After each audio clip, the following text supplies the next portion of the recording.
southeastern Alaska, in what is today Sitka, Alaska, June 27th, 1802.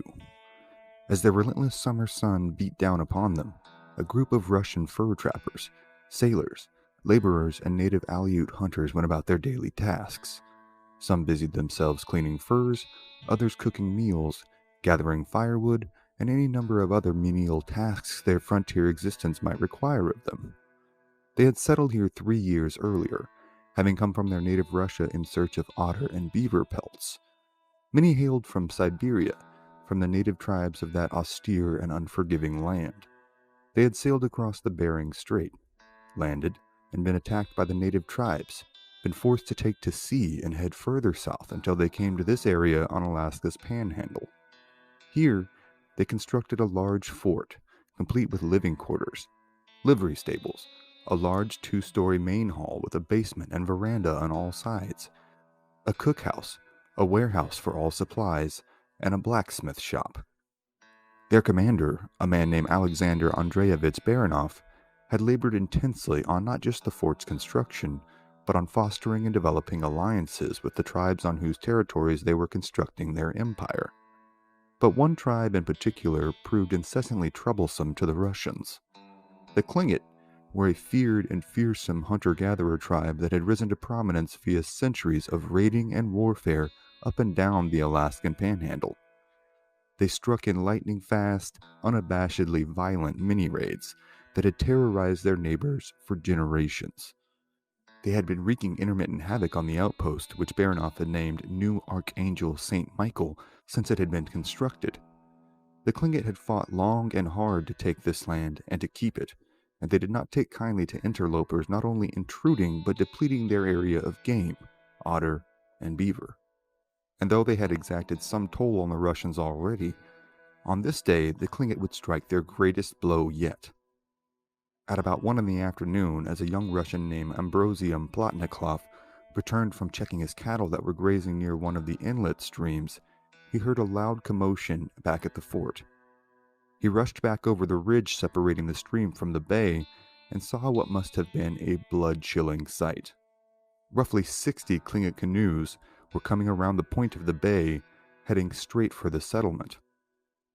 These were large spruce war canoes, carved with ornate designs and carrying dozens of bear and wolf-skin-clad Tlingit warriors, their faces painted black all around the eyes to give them a fierce, ghastly appearance even in the midday sun.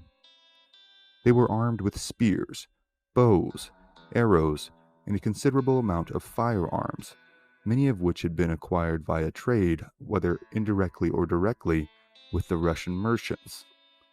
The warriors paddled deftly in the turbulent bay waters that gave the Russian oarsmen many difficulties, and when they landed, they dispersed like a pack of wolves they had named themselves after, the Wolf Clan. These were experienced warriors who had conducted countless raids like this, but on this day, this target was particularly valuable. Not only because of the captives that could be taken and either ransomed or used as slaves, but for the supplies and weapons that were there. And, last but not least, for the larger message it would send to these intruders from the west who had come to deal with their enemies, steal their land, and empty their streams. The Tlingit intended to send a message so brutal that it would be carried back to the chief of these foreigners, and he would finally decide to end his subjects' forays into their land. Unfortunately for Ambrosium Plotnikov, he was a poor Russian peasant, in many ways as much a victim of Russian imperialism as those whose territory he had encroached on. He was a poor laborer who had either desperately fled a terrible situation at home or been forced into work as a laborer for the expeditionary party due to his low social status. He could exercise no effect on geopolitical policy, nor could he hope to combat several dozen war canoes full of Tlingit warriors. All the young Russian could do now was hope to save his own life. Initially, he made a dash for the shared living quarters of the workers, but, to his frustration and terror, found it locked and empty. With no time to investigate or take in the totality of the situation, Plotnikov made a mad dash for the stables where he had made a habit of keeping a gun. As Tlingit warriors began to swarm the village, their animal-shaped heads giving the illusion of wolves, ravens, and Kodiak bears rushing about the camp in a whirlwind slaughterhouse intent on exacting revenge on these unrepentant intruders. Plotnikov reached the stables and grabbed his weapon. He began to move about the stables, fortifying positions under windows in an attempt to construct some kind of ad hoc defensive position, when he discovered a mother and child hiding in the far corner of the stable, clearly terrified. Plotnikov told the woman to flee to the nearby woods and hide, and that he would stay in the stables and cover her retreat. She did as he suggested, and fled to the comparative darkness and concealment of the thick boreal forest that surrounded the settlement on 3 sides. Meanwhile, Plotnikov used what fleeting moments he had to fortify his position and lock down the doors. In short time, the Klingit warriors had made their way through the settlement, and 4 of them had turned their ire on the stables, attempting to gain access by demanding the door be opened, then simply bashing it in. They seized Plotnikov by his heavy coat and took his gun. However, as they were tussling, Plotnikov managed to slip out of his coat and made a mad dash for the woods. His pursuers quickly terminated their chase, seeing the bounty of supplies in the stables as more enticing than one additional Russian. After hiding for a few hours in the woods, all the while being tormented by the incessant screams of both his compatriots and the Klingit, Plotnikov made a tentative return trip towards the settlement in hopes of gauging the damage done and trying to link up with other survivors. What he saw as he hid behind a ridgeline near the camp likely scarred the young man for the rest of his days. Out through the windows and carrying them to the canoes which had been brought for the purpose of taking them away. I saw one of our men jump through a window of one of the burning buildings, only to be picked up on the fighting knives of the savages and thrown back into the fire. I also saw them cut off another man's head and throw the headless body into the flames. However, Plotnikov was soon spotted by 2 Klingit warriors, who chased after him in their animal headdresses and predator furs in what must have been a petrifying pursuit for the Russian. Plotnikov managed to again hide in the forest for a few hours, then made a second attempt. By this time, the screams had abated, and the macabre scene that greeted the young laborer that day was one of a nightmare. Except, in this case, it was all too real.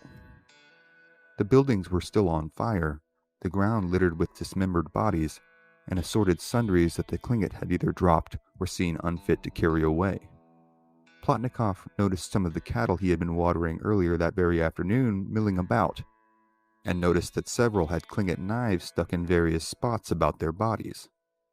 He attempted to make his way to them in hopes of at least providing them with some relief, when he was spotted again and again pursued into the woods by the remnants of the Klingit raiding party. After his narrowest escape yet, Plotnikov took shelter under a large tree and spent a shiftless, terrifying night alone in the dark, trying to keep his breathing quiet, and listening as intently as his weary ears could for the footfalls of more Klingit warriors. The next morning, he heard the roar of a group of muskets firing. Again, he fled, this time up the mountain. On his way, he met up with 3 other survivors, another young mother, her child, and an old man who had managed to escape despite being quite ill. This group managed to stay together in the Alaskan woods, hidden from sight as best they could, for 8 straight days and nights. Every day, Plotnikov would venture down towards the St. Michael settlement in hopes of finding some kind of rescue effort that had been sent by concerned parties back at the capital of Kodiak. He thought they would eventually become concerned at their lack of goods and correspondence coming out of the easterly settlement. Flushed with a mix of panic and joy, Plotnikov dashed out of the dense forest and onto the rocky strip of beach that stretched out in the bay in an effort to hail his presumed rescue party. But again, Plotnikov was spotted by 2 Klingit who had remained in the area and was again compelled to escape into the forest. To his surprise, the ship was actually an English vessel that had made its way from England to Boston, down and around South America, and up the Pacific coastline in their pursuit of beaver and otter furs. Nonetheless, Plotnikov was exceedingly grateful to them for saving he and his brethren from a plight that had been long feared to be terminal. He returned with a small guard to his party that had been left in the woods, only to find that in his absence, another survivor had managed to find the mother, child, and old man. This man, a fellow workman named Baturin, was taken with the rest of the party to the relative safety of the ship. The next day, Plotnikov and Baturin implored the captain to make a trip back into the settlement to both assess the damages and to bury their dead. The captain granted their request, again with a small contingent of armed guards. What greeted them was a truly horrifying sight. The headless bodies of men they had lived and worked with, crossed oceans with and braved dangers with, celebrated Christmases and feast days with, now lie strewn about the ground like so much refuse. They were given as dignified a burial and funeral as could be managed by the devoutly Orthodox Russian contingent, and then the men made their way back to the ship that sat waiting in the bay. The ship remained in the harbor 3 additional days, getting ready to travel back to Kodiak should no more survivors be found. On the 3rd day, however, a group of Tlingit canoes pulled up next to the ship, assuming they were an English vessel full of Englishmen whose intentions were not to stay, but to trade for furs. The Tlingit chief asked if they had seen any Russians, in a cryptic attempt to ensure the English had not been informed as to what was happening at the settlement. The captain lied and said they had not, and invited the chief on board to trade. The chief and his cohort, including his wife, climbed on board the English vessel, and they were all summarily placed in irons. The remainder of the Tlingit still in the water were all informed that their chief would not be returned until all Russian captives had been returned to the English. Furthermore, he informed the Tlingit that if they did not do this, he would hang their chief from the yardarm of his ship.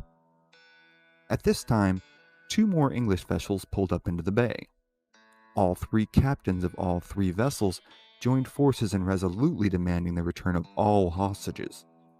In response, dozens more Tlingit war canoes appeared, in a defiant display meant to show that they too meant business should any harm be done to their chief and kinsmen. However, not wanting to see their chief dead at the hands of British sailors, the Tlingit brought forth 2 women and 4 children. They insisted that these captives were all that they had, but the British captains all agreed that they were lying. And so, in typical martial maritime fashion, the British officers ordered open fire upon the Tlingit canoes. In one riotous 3-ship volley, hundreds of Tlingit fell dead, wounded, or found their newly perforated canoes sinking into the frigid bay waters. Terrified of further reprisal, the Tlingit brought forth the remainder of the captives and quickly made their way north to the cover of the inlets and forests. The British vessels sailed to Kodiak, where their traumatized Russian passengers disembarked, their individual fates, including that of Ambrosian Plotnikov, being largely lost to history. However, the Russian Empire would not suffer such an affront without exacting their retribution. Plans to exact their revenge on the Tlingit were already in the works before the British rescuers had even bade them farewell. The Tlingit were all too keenly aware that they had not seen the last of the Russian intruders, and did not take the threat lightly. They constructed a fort at the inlet of the river, strategically located to spot and intercept any attacks from Russian ships. One young warrior among them, Katlian, burned for revenge on the Russians. He even kept on him a blacksmith's hammer, stolen from the forge at the St. Michael settlement. He vowed to one day drench its iron head in Russian blood. 2 years later, in 1804, Katlian had risen to the rank of chief. One day, late in the fall, he was alerted to the sighting of Russian ships on the horizon. One can only imagine how he snugly gripped his cherished hammer, elated and maybe even a little relieved that his chance had now arrived. The Battle of Sitka in 1804 would prove to be a pivotal, climactic battle in this struggle between martial powers and their efforts to control the often inhospitable but perpetually invaluable Alaskan coastline. And to be sure, that episode is coming soon. But for tonight, that's another story for another time.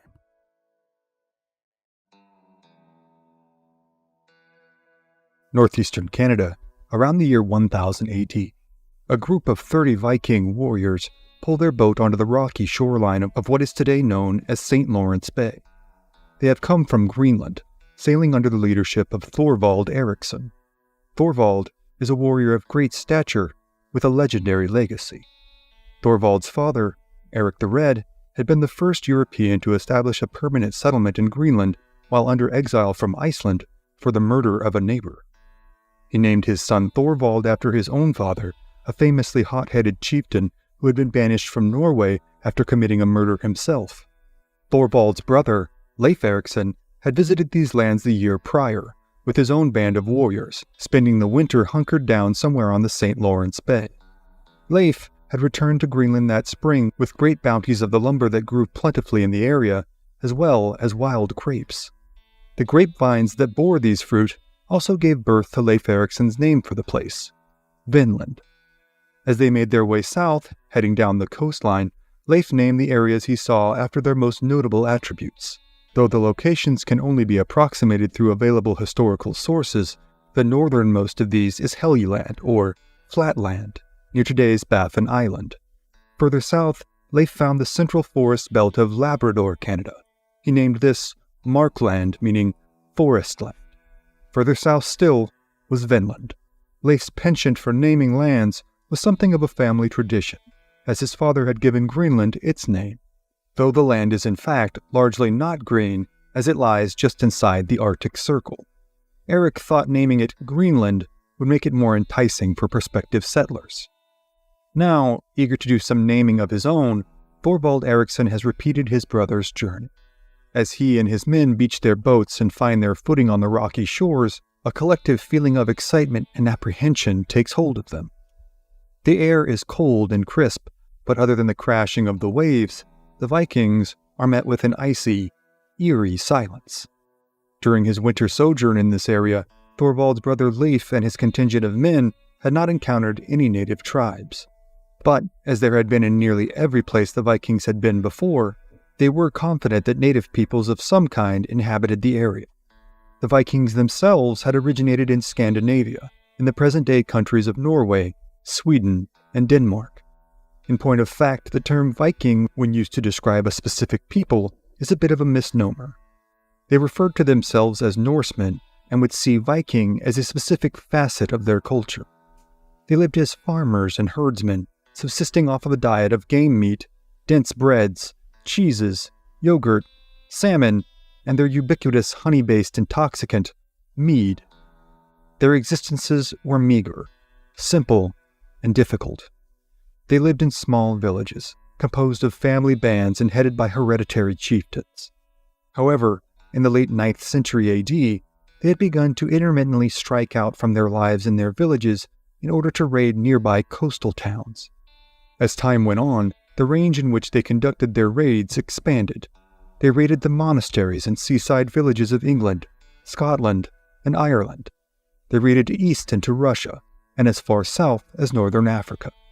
A Viking raid often entailed lightning-fast attacks that swept down upon their victims, taking anything they could of value and killing anyone who posed any serious resistance. These goods might be in the form of foodstuffs, alcohol, livestock, precious metals, often in the form of religious relics, and human beings to be sold into slavery.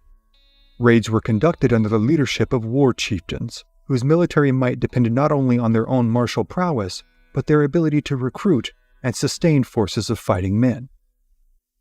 Ascension in Viking society required a warrior to go forth and reap the rewards of pillage and plunder. Thus, the popular image drawn to mind for most in the 21st century is that of a pagan Nordic madman, intent on wreaking death and destruction everywhere he went. The truth, as is usually the case, is far more complex. Vikings were not only preeminent raiders, but incredibly salient businessmen who established and maintained trade routes that covered thousands of miles and lasted hundreds of years. It was trade, in fact, that drove the Vikings to settle such inhospitable places as Greenland, Iceland, and eastern Canada. Here, vast herds of walrus, far larger than any Norsemen had seen on their home shores in northern Europe, provided large supplies of not only meat and blubber, but highly prized ivory. It would, in fact, not be until the 14th century, when European powers began hunting elephants for ivory and exporting their highly prized tusks back to Europe, that the Viking trade in ivory would finally wane. And while many Norsemen hailed pagan gods such as Odin and Thor, this had begun to change starting in the 8th and 9th century, when Christian missionaries had begun to visit their homelands. While Thorvald's father had remained a staunch follower of the old pagan ways, his sons Thorvald and Leif actually converted to Christianity. By the year 1050, most Vikings would, in fact, be Christians. However fervent their conversions, though, the Vikings did not view Christianity and violent seafaring as mutually exclusive endeavors. Raiding, especially against non-Christians, carried on unabated long after the bulk of feared and fearsome Norsemen had adopted their new faith. Finding themselves in new lands, as yet untouched by any Christians or Vikings save for his own brother, Thorvald and his men make their initial incursion into the foreboding territory. They are all heavily armed and armored, with spears, axes, swords, shields, helmets, and chainmail. They move down the shoreline and into the trees, scouting for natural resources and any native inhabitants. Those native inhabitants are likely the people known as the Thule, the ancestors of the modern-day Inuit people. They, too, are relatively recent arrivals to this area, having come eastward from the Alaskan coastline over the course of the last few centuries. Though not a particularly warlike tribe, they are an extremely hardy and stalwart people, more than willing to defend themselves and their homelands. The Vikings have spotted them from their ships and given them the name Skraelings, which etymologists have proclaimed as meaning anything from little men to barbarians to skin wearers due to the animal hide clothing they wore. The Vikings have not, though, had any contact with them as of yet.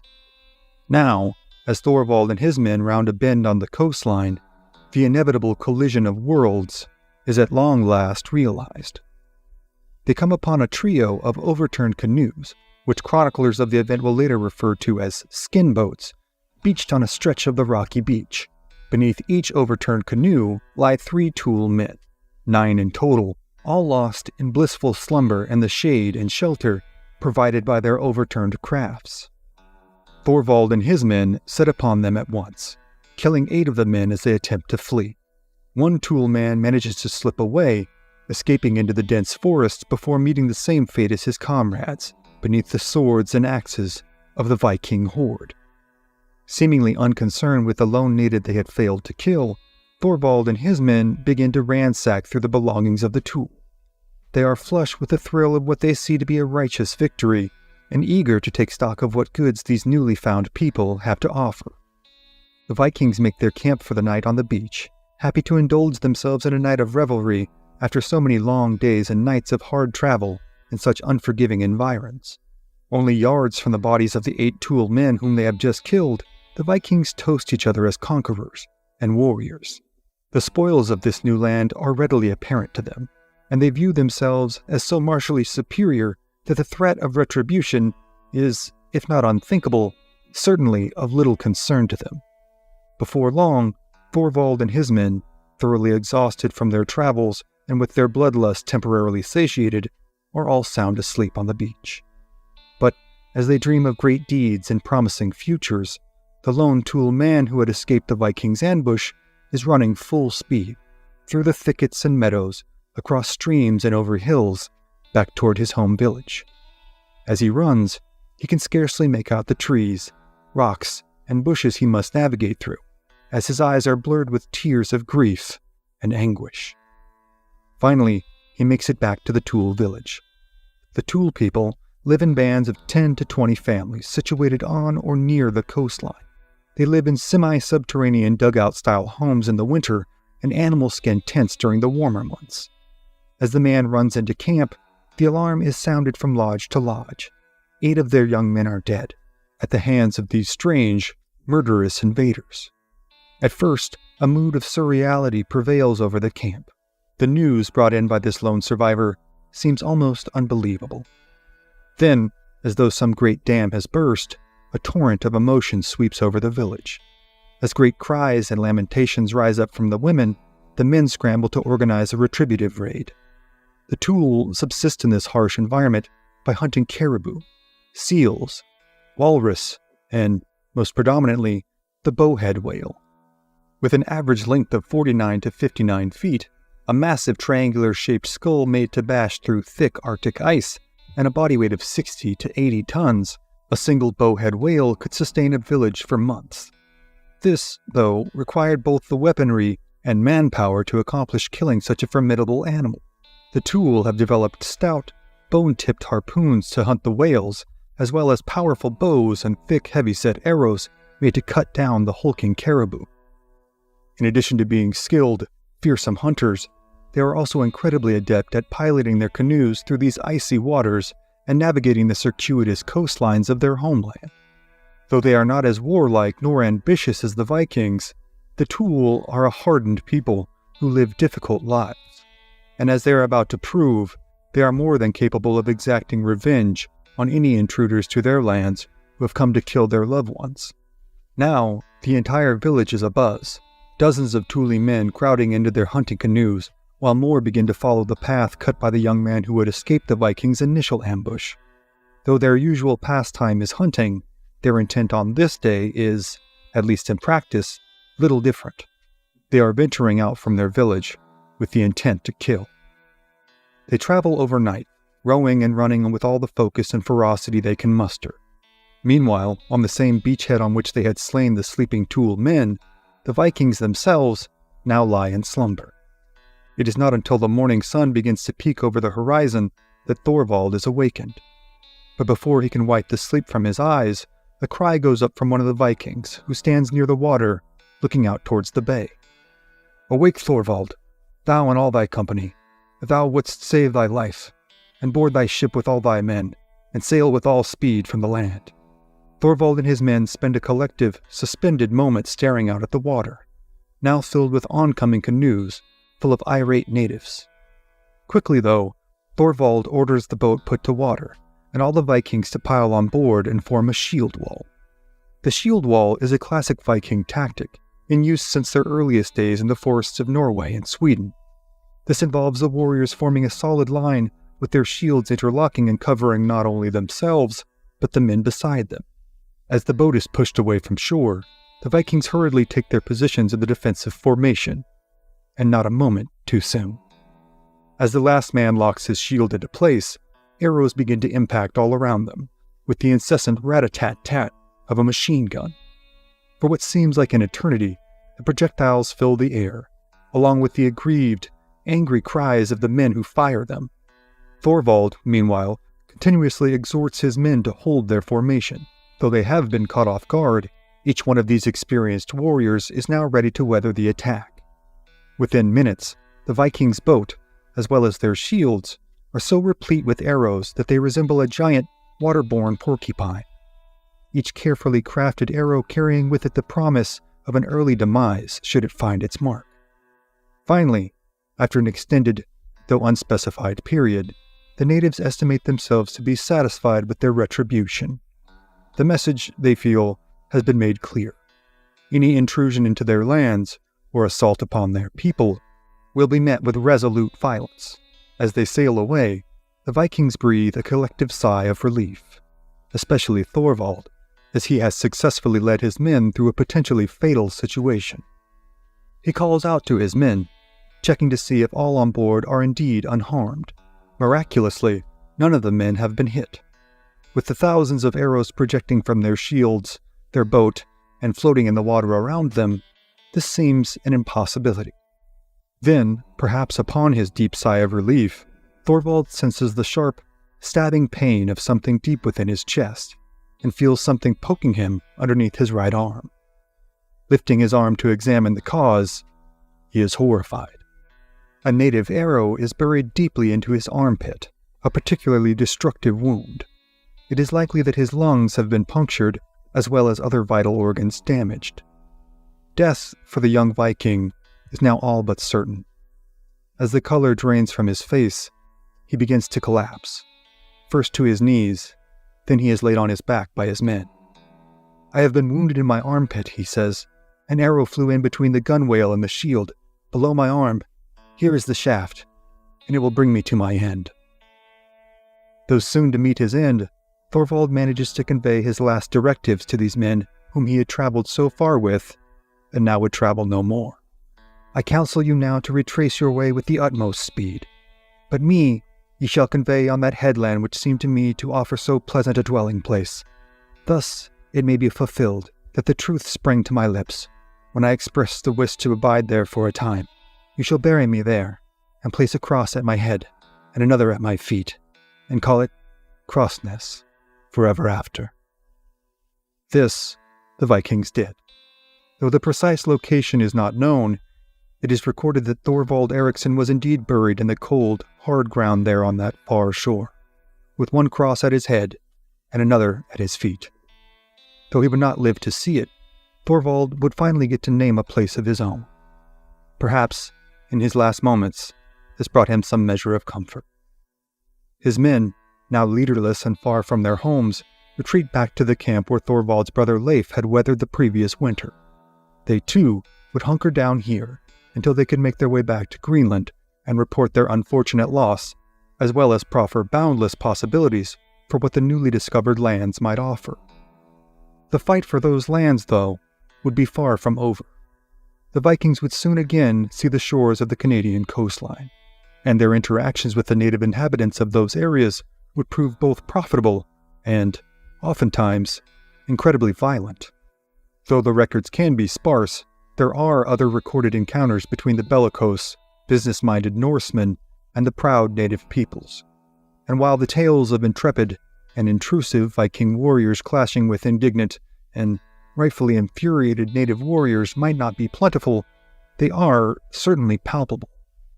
But for now, those accounts, as well as the countless other tales of history's greatest shootouts and showdowns, are other stories for other times.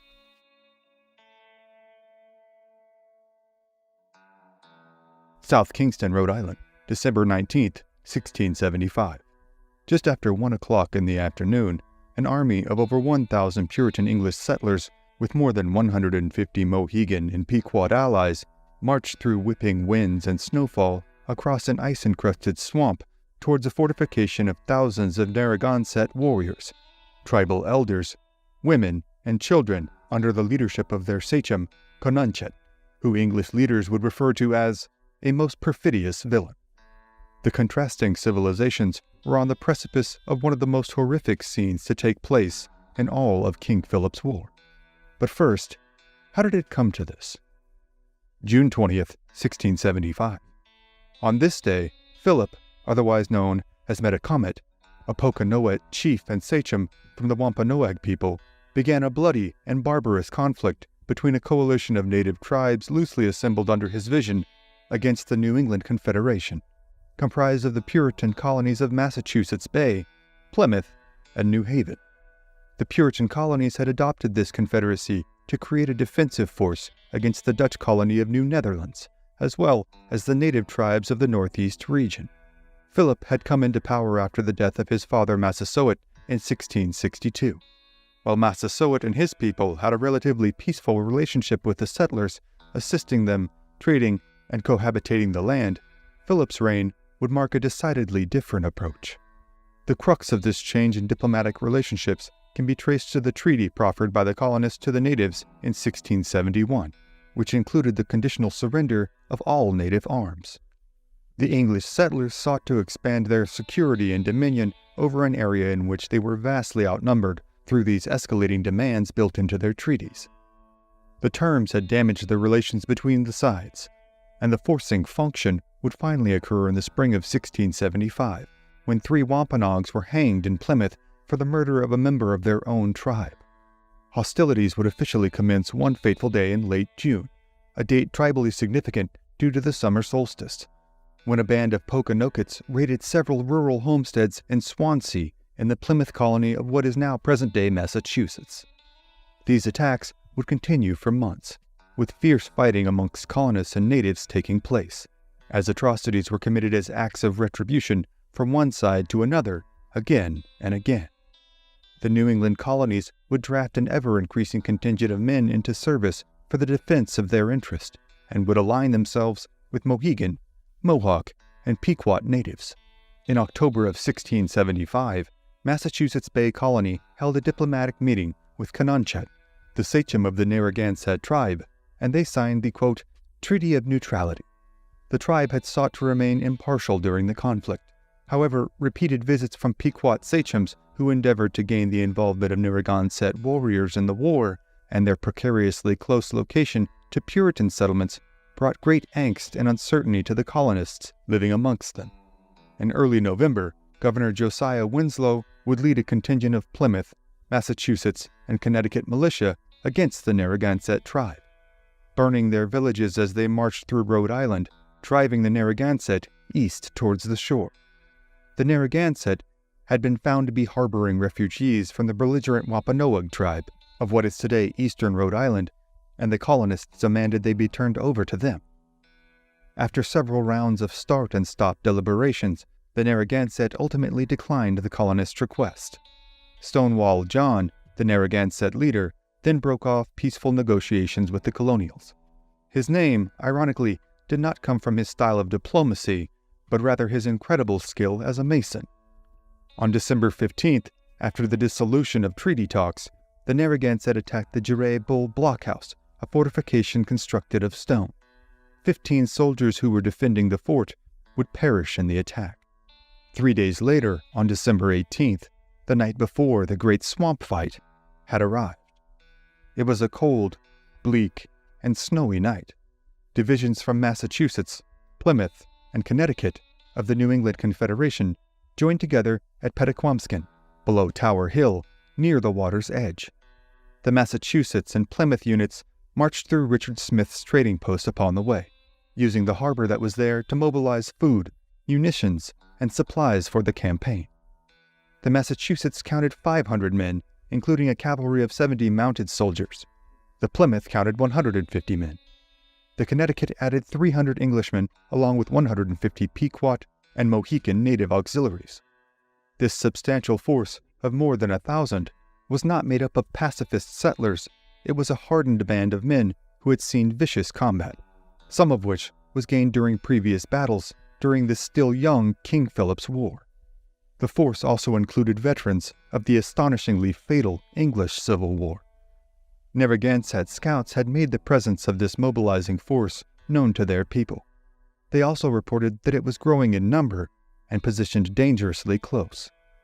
It was made clear to the Narragansett that the mission of the New Englanders was to ratify a treaty with the Narragansett that would keep them out of King Philip's War.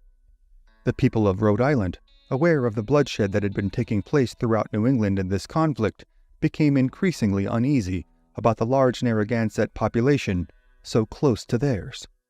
While small skirmishes had taken place amongst the New England companies and the Narragansett, they would pale in comparison to the coming Great Swamp Fight.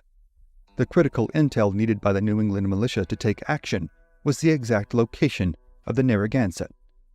While at Wickford, Rhode Island, a small settlement in North Kingston, the English captured and interrogated a Narragansett native. Under threat of death, the Narragansett revealed the whereabouts of his people. The Narragansett believed swamps made for ideal locations to take up defensive positions. With their natural conditions designed to bog down an advancing force, they had built a fortification within the Great Swamp near South Kingston, Rhode Island, south of Narragansett Bay.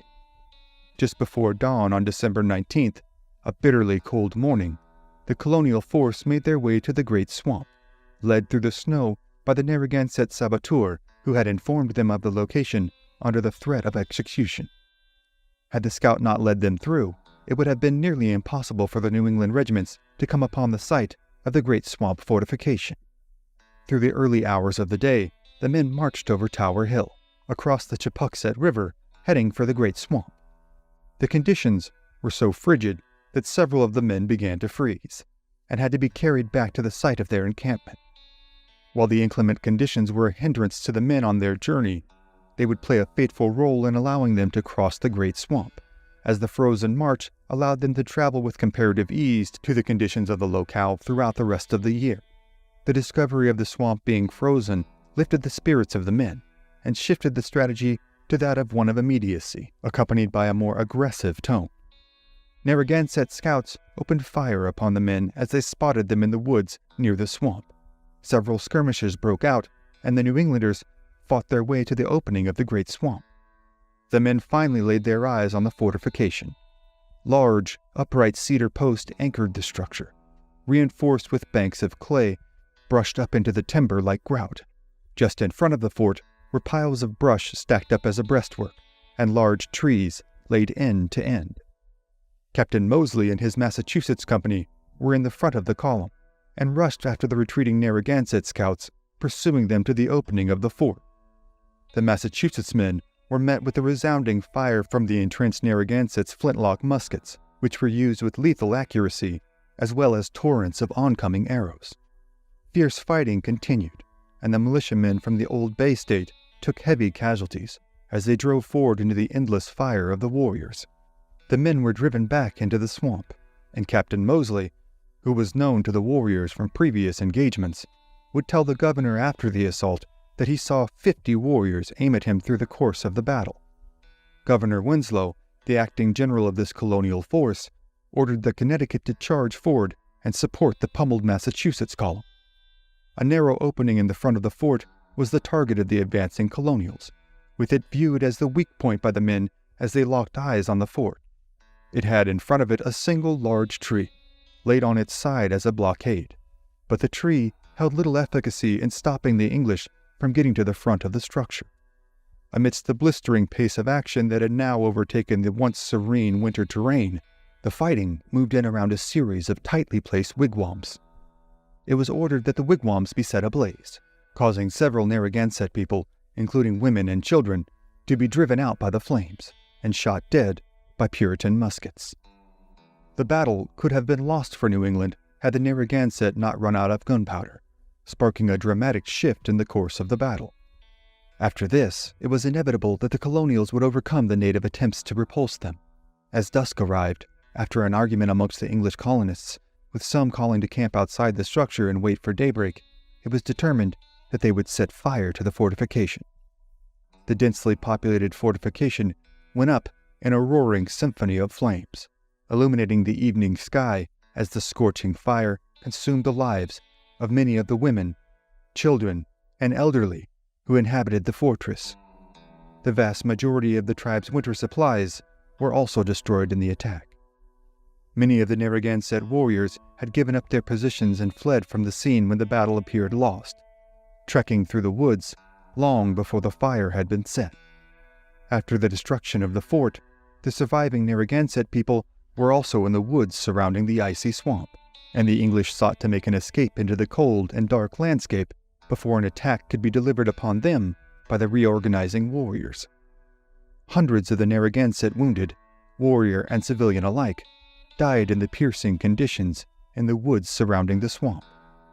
The sachem, who was within the Narragansett tribe, returned the following day and buried all of the dead.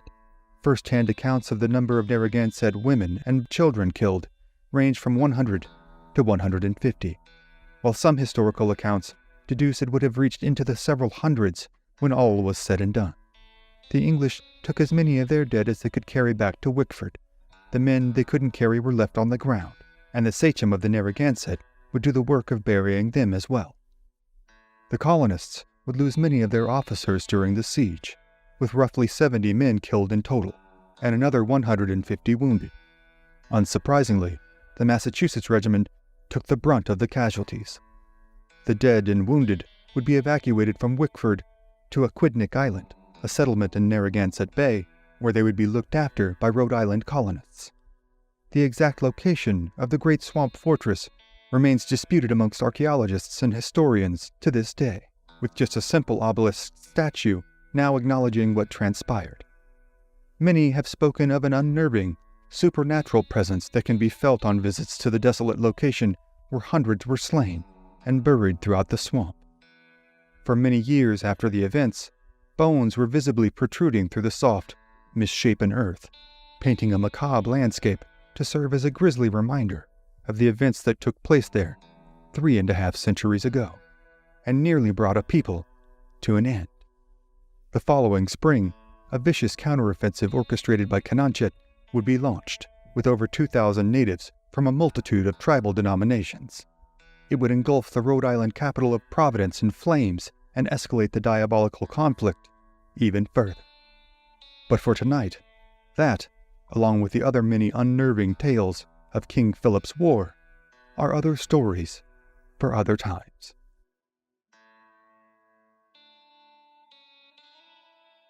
Montana, late July, 1867. In the oppressive heat of a large buffalo hide lodge, a group of Sioux, Cheyenne, and Arapaho warriors and chiefs beat a large war drum and chant their war songs with all the gusto they could muster as their energy wanes after hours spent at their task. Around them are packed dozens of other warriors, making an already unseasonably warm day nearly unbearable inside the cramped confines of the lodge. The smell of smoke and sweat permeate the air. In the middle of the lodge, circling the center, are a group of several young warriors, all with the skin of their chests pierced on either side by thick leather cordage. Thoroughly exhausted from hours of dancing, chanting, and blood loss, the warriors occasionally suspend the entirety of their body weight from the cordage, stretching every sinew to its absolute limit in their pursuit of spiritual favor. To an unsuspecting bystander, the macabre scene would seem a bizarre, if not repulsive stunt, perhaps akin to some kind of Old West avant-garde performance art. But to the assembled warriors, the matter at hand is a deeply spiritual and critically necessary endeavor in the fate of their peoples. Their intent is to both curry favor with their Great Spirit and to, at least in some sense, divine that Spirit's intentions. This they did through the incitement of visions, be that through fasting, dancing, chanting, or some combination therein. Though their wounds will all, generally, be superficial, the sight and stench of gore do indeed present a nearly overwhelming spectacle. But the ceremony is meant to be gruesome, for they are nations at war, and as the Sioux, Cheyenne, and Arapaho are all too aware, war is a gruesome business. Now that the white man's great war in the East has seemingly finished, the Bluecoats are again invading the areas they had sworn not to a decade and a half earlier. Though the United States government had agreed to terms with the tribes in the Fort Laramie Treaty of 1851, the advent of mass westward expansion after the Civil War has necessitated greater and greater incursions into that territory that, by law, is not theirs.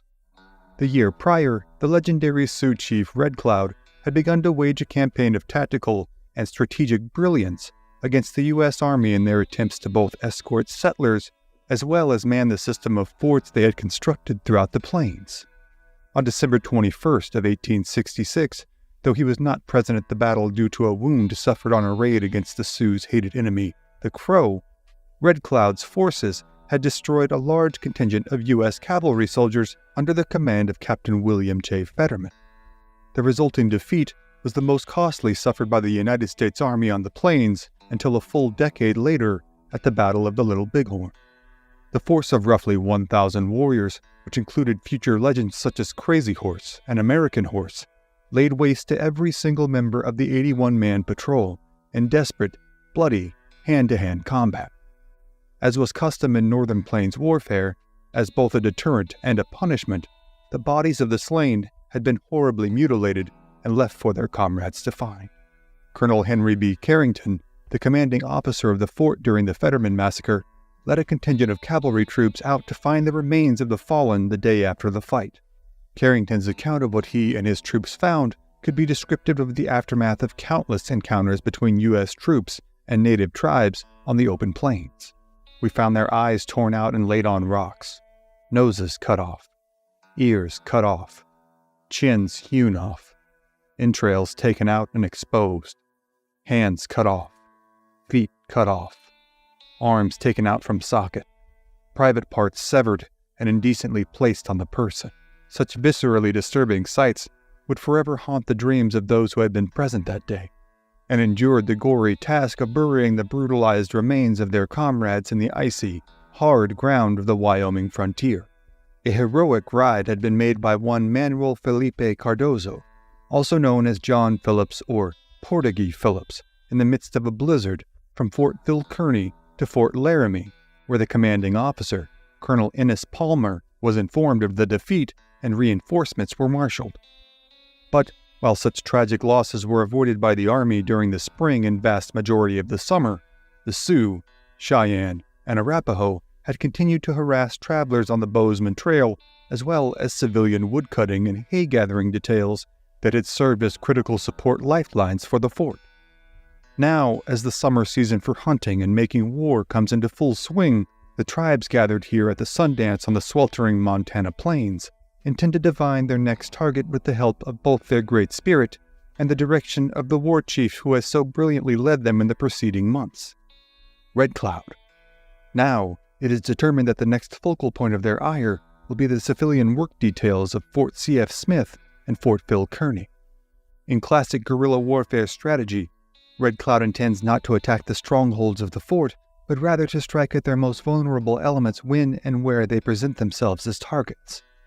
It is determined that, in just a few weeks' time, the warriors of the Sioux, Cheyenne, and Arapaho now gathered here for the Sundance will resume their terrorizing of the U.S. Army forts, and they will not stop until the U.S. Army and all the white men are gone from their territory for good. On the morning of August 1st, 1867, the warriors rise hours before dawn to complete their pre-raid rituals. Horses and bodies are painted, weapons are checked and rechecked, prayers are offered, and water is consumed nearly to the point of nauseation in preparation for the long, hot day ahead. Miles away, just as dawn begins to break, the soldiers and civilians ensconced within the walls of Fort C.F. Smith are busy readying themselves for another day of hard labor in the unremitting summer heat. As the inhabitants of the fort hurriedly consume breakfasts of hardtack and black coffee, they nervously eye the rolling countryside outside of the fort's walls. In the hue of the new dawn glow, the scene is sparse, beautiful, and deceptively placid. But as they make small talk and finish their breakfasts, every man knows that a very real danger lies out there, somewhere on the open plains. However, the option to simply hunker down inside the walls of the fort, enticing as it might seem, is not a tenable one. Should the civilian laborers not venture forth to cut and gather the hay that sustains the livestock within the fort, their means of both sustenance and mobility will be markedly compromised. And so, just after sunrise, a group of 30 men, composed of 21 soldiers and 9 civilians, make its nerve-rattling 2.5-mile commute to the hayfield in the Bigfoot Valley, where their day's work of harvesting lays ahead of them. As the laborers set about their work, the soldiers take their places on guard. The soldiers, members of the U.S. Army's 27th Infantry and under the command of Lieutenant Sigismund Sternberg, split their force of 21 men between the hilltops surrounding the hayfield and the improvised corral-turned-fort that is to serve as shelter for the soldiers and civilians alike should an attack occur. The fort, more aptly described by one source as a fortified corral, has been constructed on the left bank of War Man Creek, roughly 40 feet from the stream bed. It measures roughly 100 feet by 60 feet and consists of upright posts sunk into the ground at 6-foot intervals. Horizontally attached to these are heavy poles, tied off to the vertical poles and interlaced with green willow branches. At best, under actual duress, the fortification will provide little in the way of cover, but it is certainly better than the alternative of being caught in the open. Though undeniably unnerved by the austerity and peril of their current location, the haycutters are still motivated by the repressive heat of the day that will soon become their second most formidable enemy. Thus, they are making a concerted effort to cut as much of the waist-high grass as possible, using mule-drawn hay mowers popularized in the last few decades. Suddenly, the plodding of the mules, the calls of the drivers, and the burring of the cutting blades are drowned out by the sound of gunfire and the cries of the guards stationed on the hilltops. As the soldiers call out to their cohorts in the fort and make their way frantically to the confines of the ad hoc structure, the laborers in the field are unable to fully discern what they are saying, but the meaning behind their actions is instantly all too clear. Native warriors have been spotted, and presumably in large numbers due to the panic of the rapidly retreating soldiers, and now every one of them are in very real danger. The men in the field drop their harvesting tools and make a sprint for the confines of the wooden-walled fort. As they run, they repeatedly look over their shoulders to what is a sight perhaps even more frightful than they had initially imagined. A large force of anywhere between 500 to 800 Sioux, Cheyenne, and Arapaho warriors now floods over the ridges of the surrounding hilltops in a veritable torrent of humanity and horseflesh. As the warriors rumble towards them, their bright war paint, feathers, gleaming weapons, and piercing cries present a sight that has haunted virtually all of the Americans' nightmares for weeks now. They had, time and again, heard the bone-chilling accounts of those soldiers who had found the unfortunate remains of the dead at the site of the Fetterman massacre, and had, to a man, often wondered if they might suffer the same fate themselves. But now, of course, the spectacle before them presents a very immediate and very mortal threat. Before many of the Americans, both soldiers and civilians, can join their comrades already defending the fort, some of the charging Sioux, Cheyenne, and Arapaho are able to flank the fort from the side opposite the hayfield, even managing to occupy some of the rifle pits dug just outside the hastily constructed walls. From behind these walls, the defenders fight ferociously, firing off an initial volley from their new Springfield Model 1866 trapdoor rifles. This new loading system, as opposed to the previous practice of loading the weapon through the muzzle, allows the soldiers to fire up to 15 to 20 rounds per minute, roughly 5 to 6 times the firing rate of their previous weapons. The Sioux, Cheyenne, and Arapaho warriors, however, have no idea that this advantage exists. Their strategy, as the attacking force, is to endure the first volley and to, after incurring any initial losses, eventually isolate and overwhelm this group of trespassers, just as they had done to the command of Captain Fetterman and countless others in the preceding months. But the initial volley cuts the charge into 2 separate advancing sections, with one group approaching from the west and the other from the east. And now, a pitched battle ensues, with the charging warriors pouring arrows into the confines of the fortified corral, all while exhorting their war cries in an effort that at times overtakes the cacophonous roar of the Springfield rifles. The first minutes of the battle unfold in rapid succession, in a mix of chaos and confusion, as the Sioux, Cheyenne, and Arapaho war chiefs urge on their younger cohorts, and Lieutenant Sternberg steadfastly takes his position, standing over his men who now lie prone and firing as he calmly encourages them and directs their fire. The veteran of several engagements, Sternberg refuses to take cover and fires his revolver while standing, fully exposed to the enemy. While this action is clearly brave, it is also exceedingly ill-advised in high plains warfare, and within minutes, the 30-year-old lieutenant falls dead from a shot to the head from one of the attacking warriors. Seeing the dire nature of the situation rapidly growing worse with the loss of their formal leadership, a civilian named Don A. Colvin now takes charge, directing the young soldiers not to follow their lieutenant's example, but to continue their rate of resolute fire from behind any and all cover they can procure. Another soldier, a private named Nairn, is also shot and killed by the attacking warriors. Eventually, though, the initial attack is driven back. Now, as the main force of warriors withdraws to coalesce and recalibrate, several individual warriors take up positions amongst the willows in the creek, from where they incessantly pepper the soldiers with pot shots.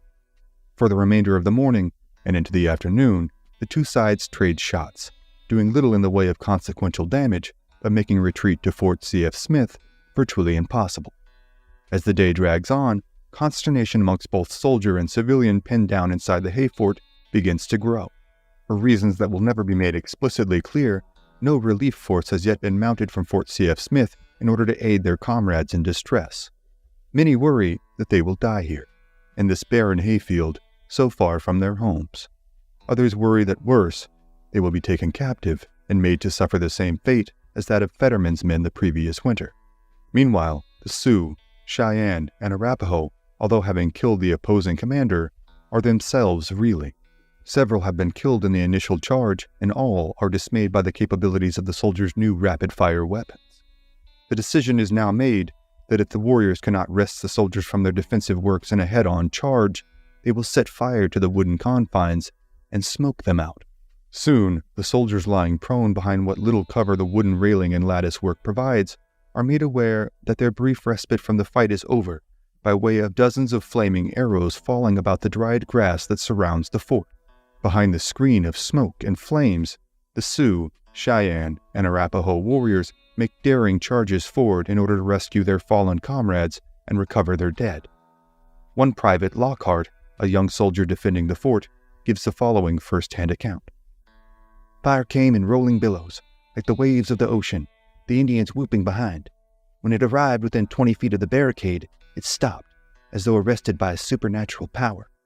The flames arose to a perpendicular height of at least 40 feet, made 1 or 2 undulating movements, and were extinguished with a spanking slap.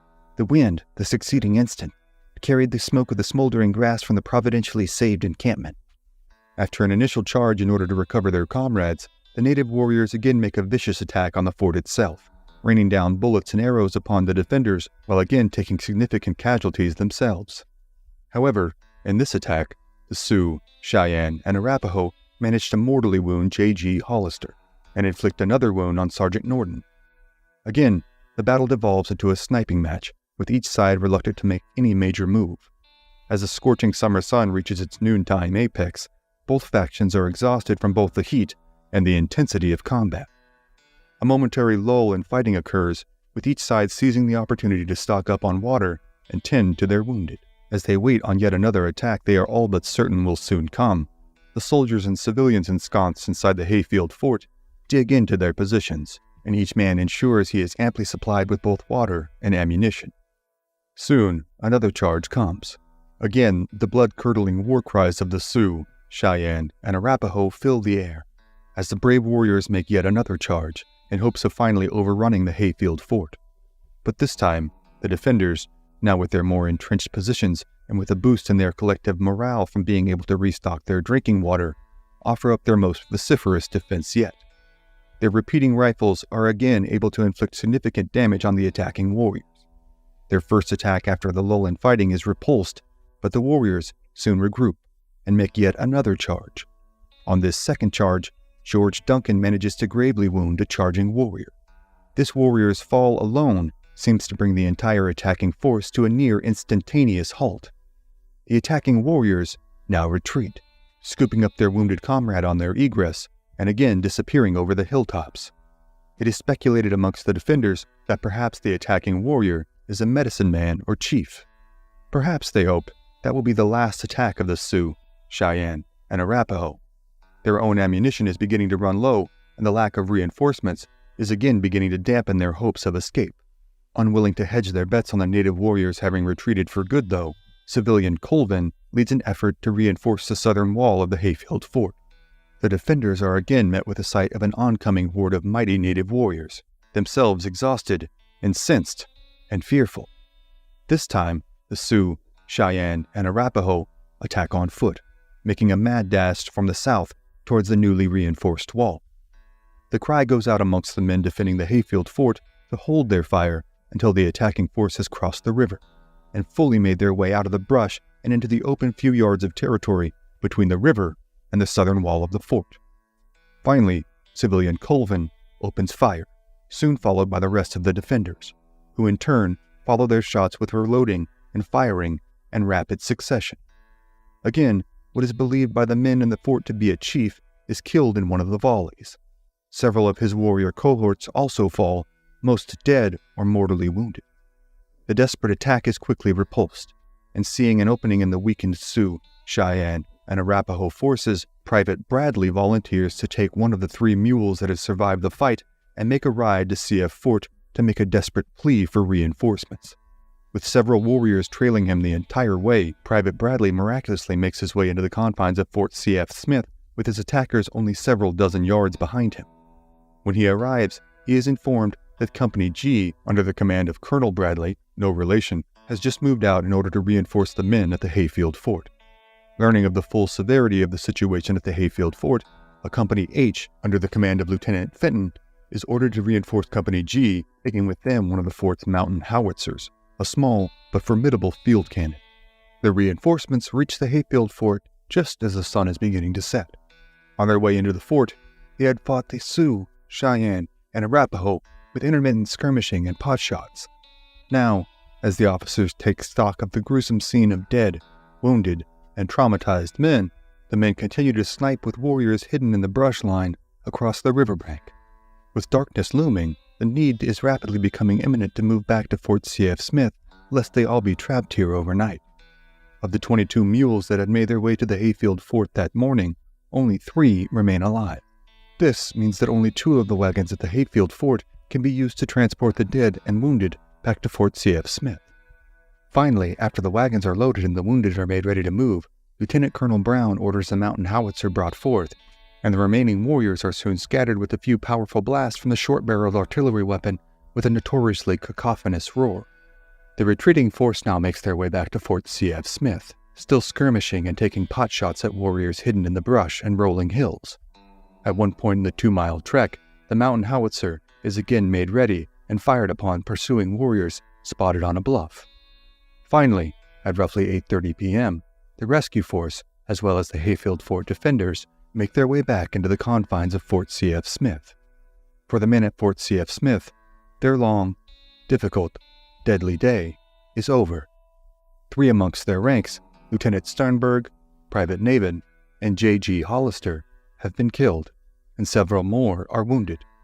But now, finally safe in the confines of the fort, the men can breathe a sigh of long-awaited relief. For the men at this remote post in Montana, it seems as though the whole world has been condensed into the area between their present location and the Hayfield Fort. As each man finally falls asleep that night, they are thankful that their fighting, at least for now, is done. But the very next day, on August 2, 1867, another contingent of civilian laborers and soldiers on a work detail roughly 80 miles away at Fort Phil Kearny in Wyoming will fight for their lives against perhaps an even larger, more desperate force of attacking Sioux, Cheyenne, and Arapaho warriors in what will be the last major engagement of Red Cloud's War. It will be known to history as the Wagon Box Fight, and seen in many records as an inseparable event from the Hayfield Fight. However, the story of the Wagon Box Fight and the conclusion of Red Cloud's War are other stories for other times.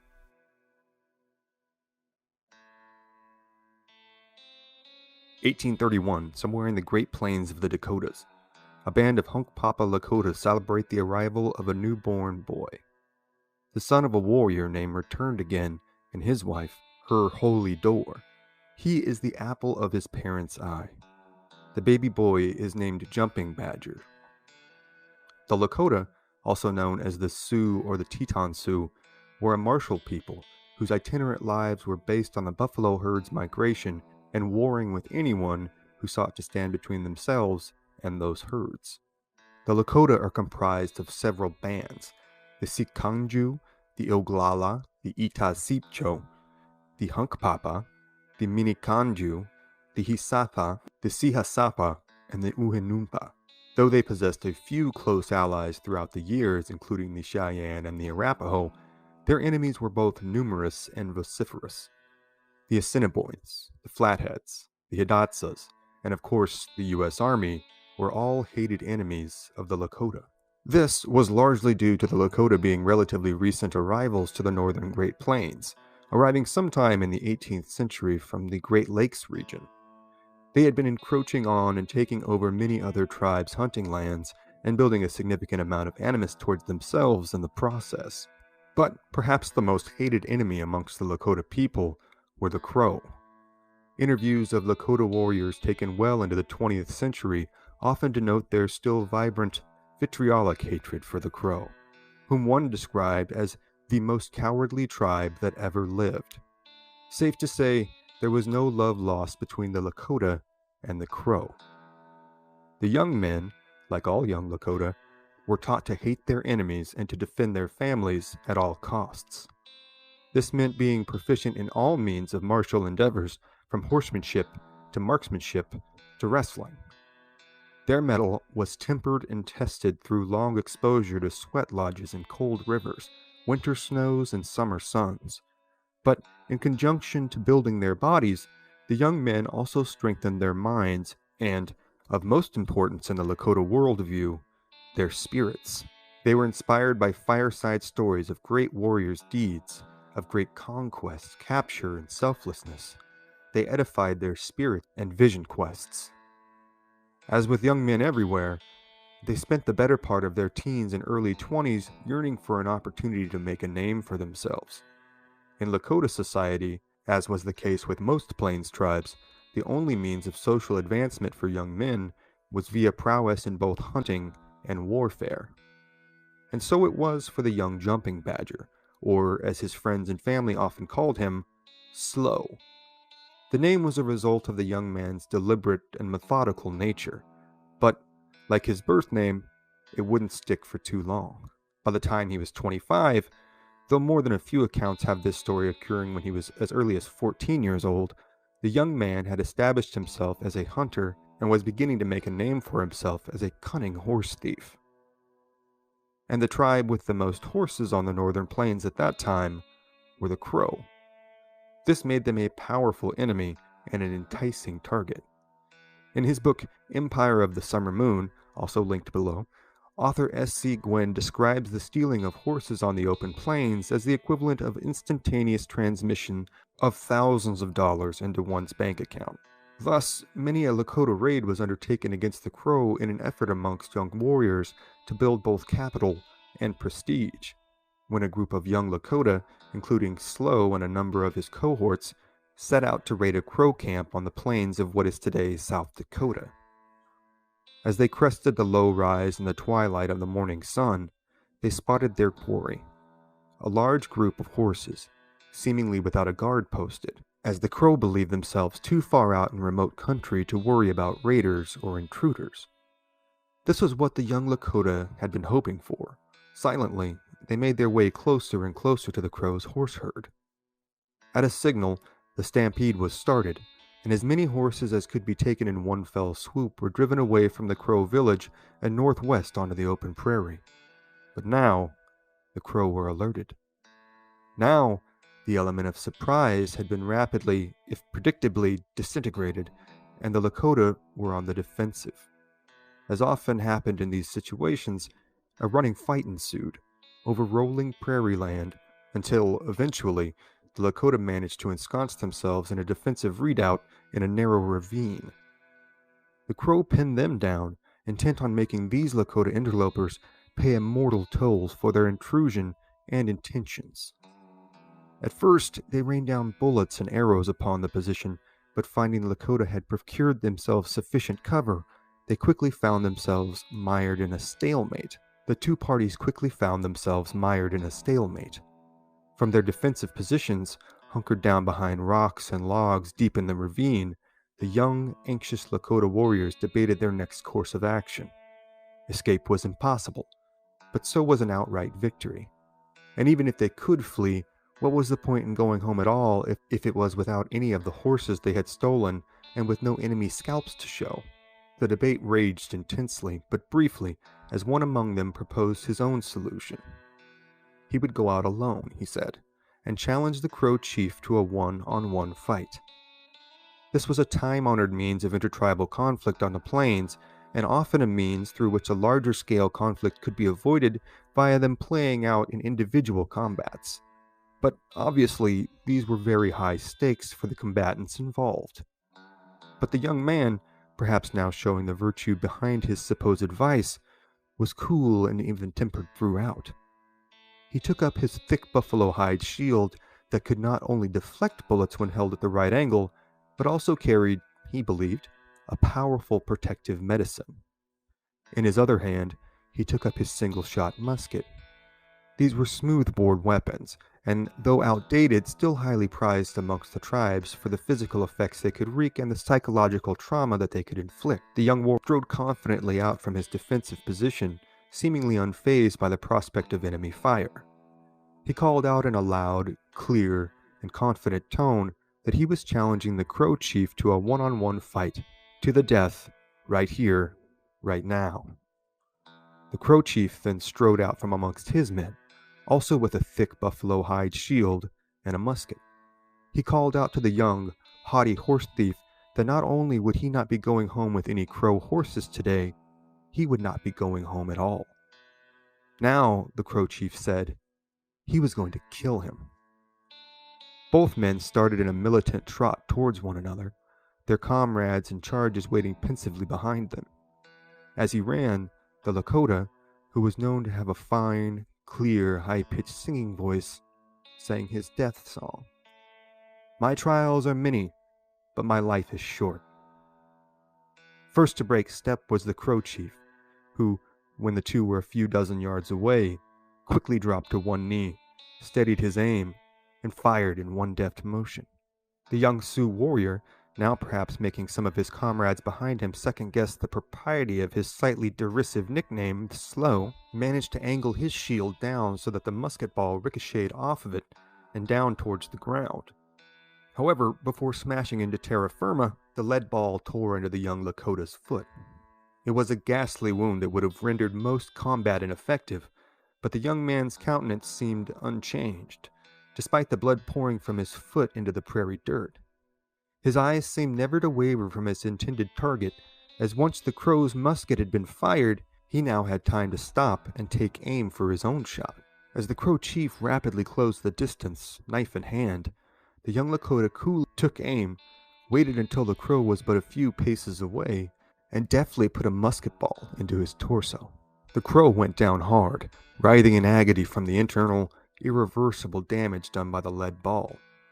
However, he would not have to suffer long. Without hesitating, the Lakota hobbled as fast as he could on his badly injured and profusely bleeding foot to the side of his disabled enemy. Here, he quickly unsheathed his hunting knife and plunged it directly into the still-beating heart of the Crow chief. As the chief let loose his death rattle, the Lakota cut slits in the skin above his ears, then around the back of the Crow's head, and then the sides, and then finally the forehead. And, after a few vigorous, violent tugs, he managed to wrest the bloody scalp from its previous owner and thus cement his reputation as a new warrior amongst his people. The Lakota present all made their way, Crow horses in tow, back to their home camp, where the young Slow was greeted as a conquering hero and fearless new warrior. The curious nature and fastidious disposition that had often seemed so perplexing to his people had now blossomed into not only a formidable fighter, but a trustworthy leader, and eventually as a kind of holy man, whose visions and premonitions would hold great sway amongst his people. In his life, he would go on to meet presidents and royalty, tour Europe, stay in some of New York's finest hotels, lead some of the bloodiest battles the northern plains would ever see, and ultimately die a martyr's death on a lonely, frozen prairie. The Lakota would know him Tatanka Hyotake, but you most likely know him as Sitting Bull. Sitting Bull would go on to be one of the most seminal figures in American history, and participate in countless more legendary raids and battles, including the legendary Battle of the Little Bighorn. And while those episodes are indeed coming soon, very soon, for tonight, those are other stories for other times.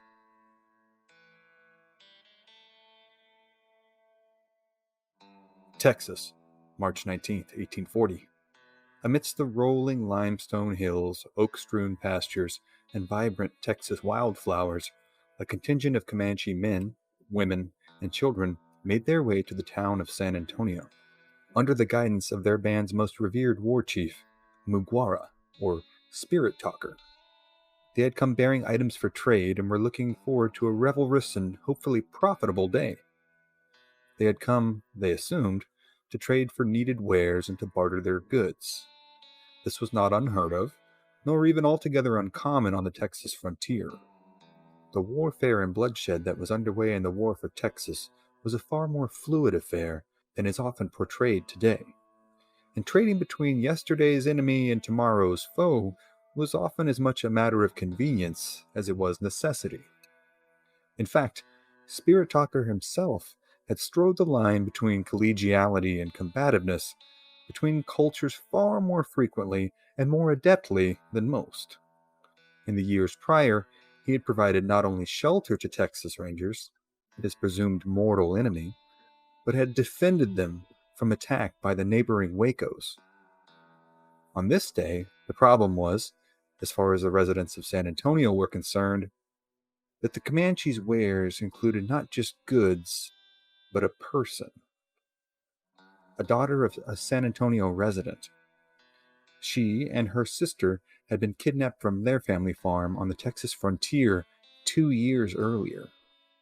Her name was Matilda Lockhart, She was 16 years old in 1840, and the last 2 years of her life had been a living nightmare that had seen her kidnapped, sold into slavery, sexual and otherwise, subjected to abuses, sexual and otherwise, humiliation, subjugation, and even mutilation.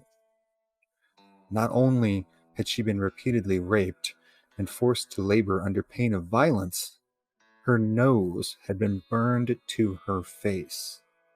The cartilage on her nose had been burned off to the bone on her face. Famed Texas frontier woman Mary Maverick cared for Lockhart upon her arrival in San Antonio and described her experience. She described Miss Lockhart's condition as, quote, utterly degraded and could not hold her head up again.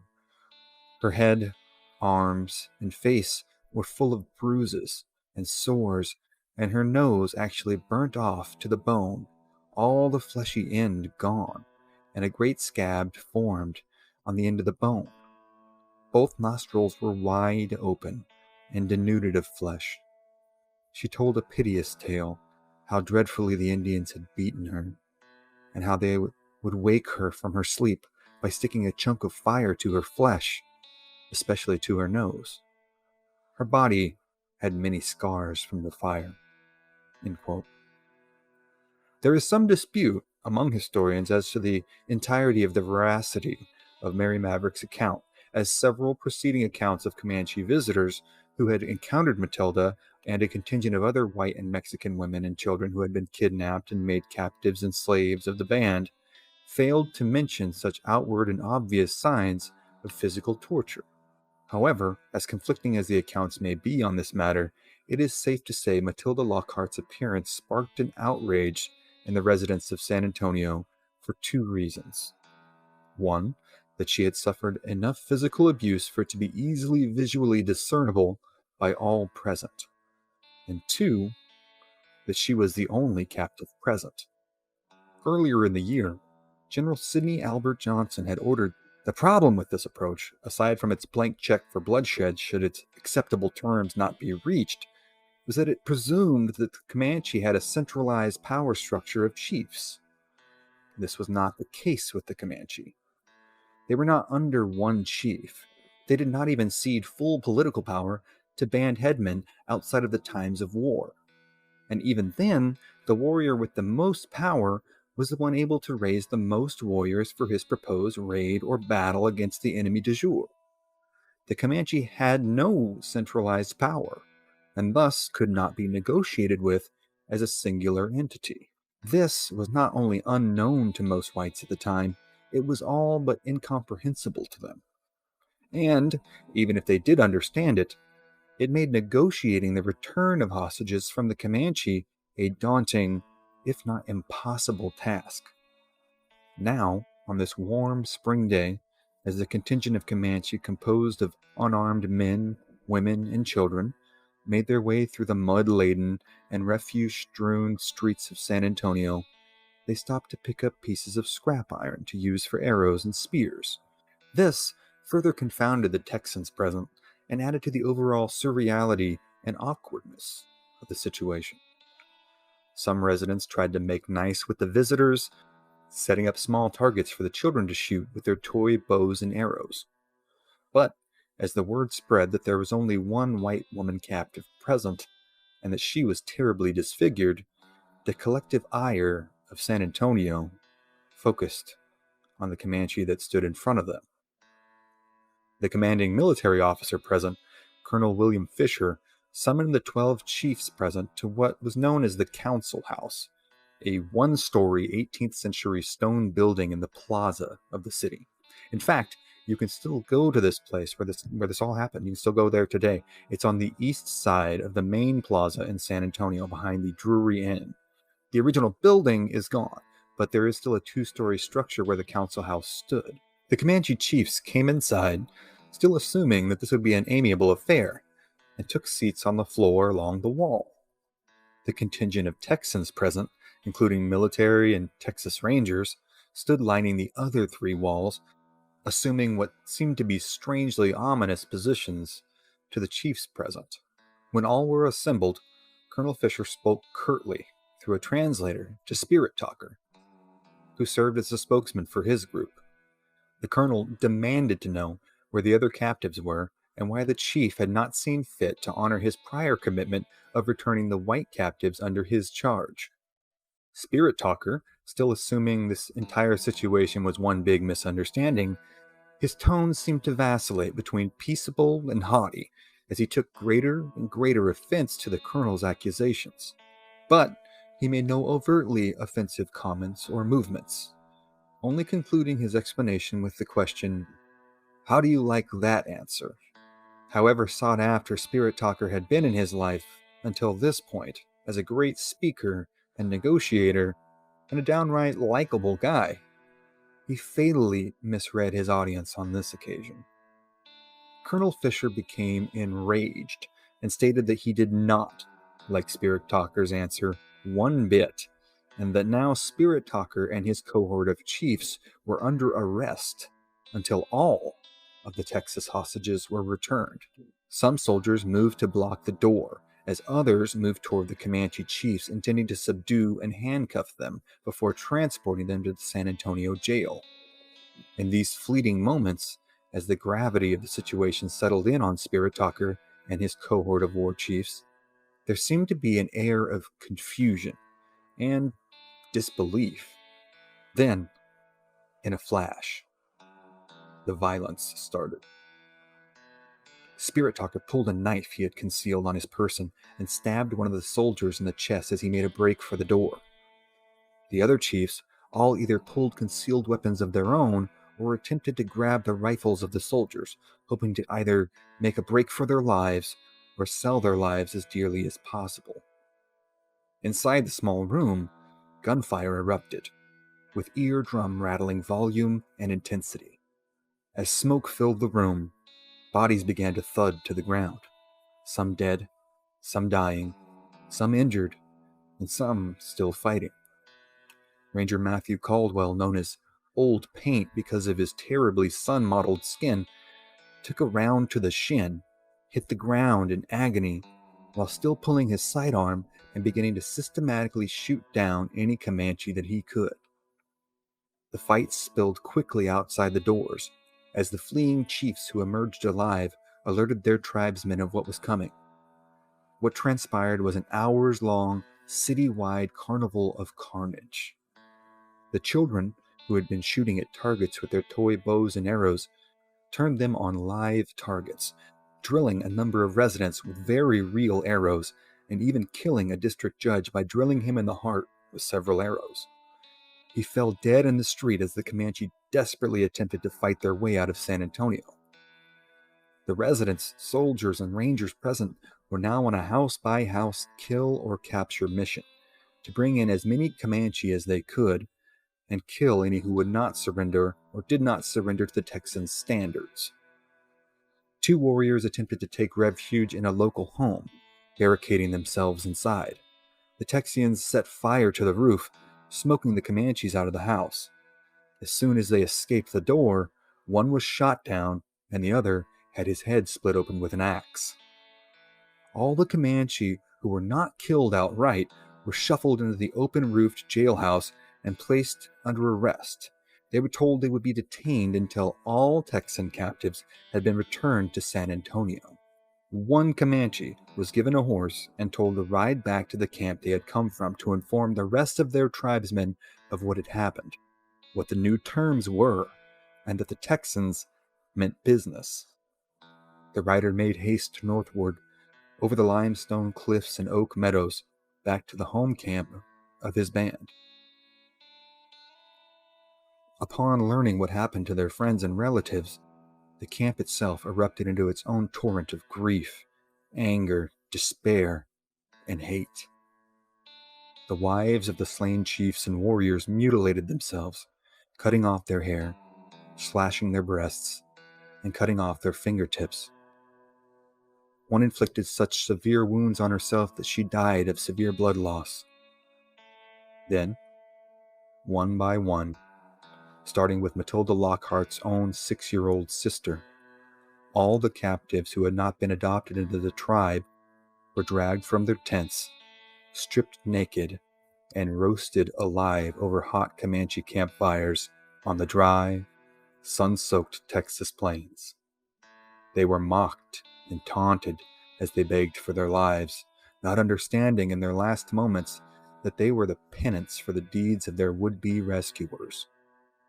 After this hours-long ordeal, each and every horse belonging to the dead chiefs and warriors was slaughtered by bashing in its head, shooting it with arrows, or slitting its throat. Thousands of dead horses, as the Comanche had exponentially more than any tribe, soon covered the now blood-soaked plains. For both the Texans and the Comanche, there would be no conciliatory terms offered. Now, this was a war to the end. But this story is just getting started. What the Comanche did next would be warfare the likes of which no tribe had ever seen or been able to accomplish on either scale or ferocity. They were about to take this war all the way to the Gulf of Mexico, and they planned to either kill every Texan they could or drive them into the ocean. But that is a story for another day.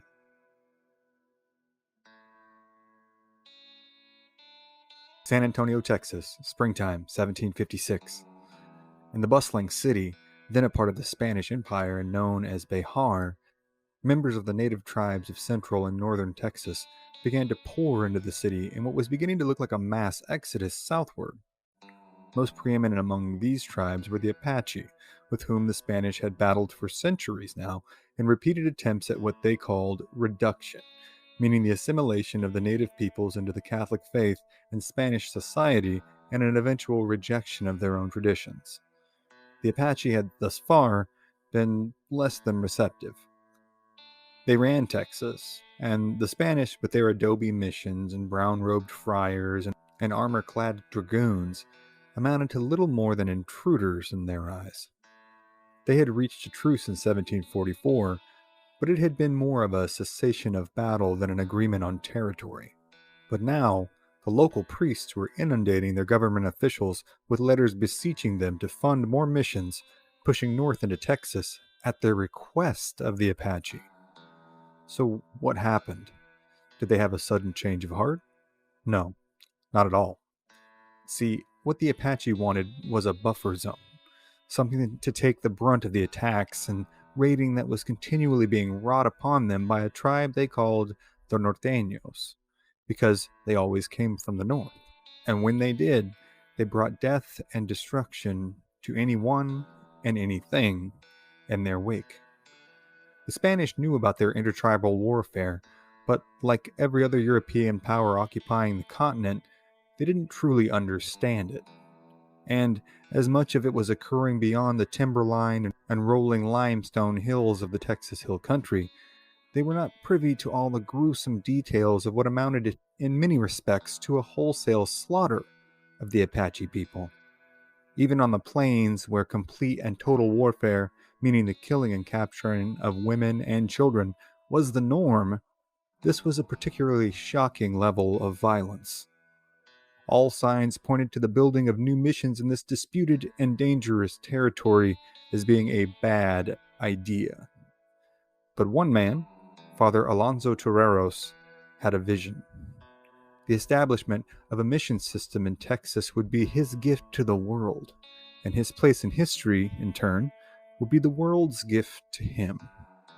Father Toreros' cousin, the wealthy mine owner, the illustrious Knight Don Pedro Toreros of the Order of Calatrava, backed him both financially and politically, also in hopes of cementing the Toreros name forever in posterity.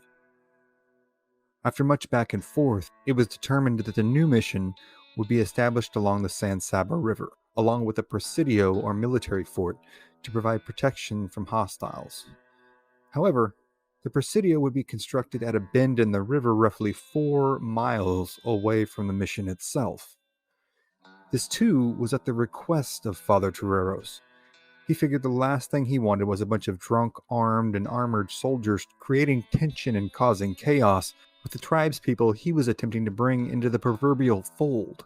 But as far as actual protection from the attacks went, 4 miles was a lot of ground to cover, and the soldiers wouldn't prove much immediate help, if any help at all, should the mission be in real trouble. And attacks were happening all over the territory, and they had been for years, and tribes that had once been formidable foes were now simply gone, having either been killed, relocated, or assimilated into other tribes.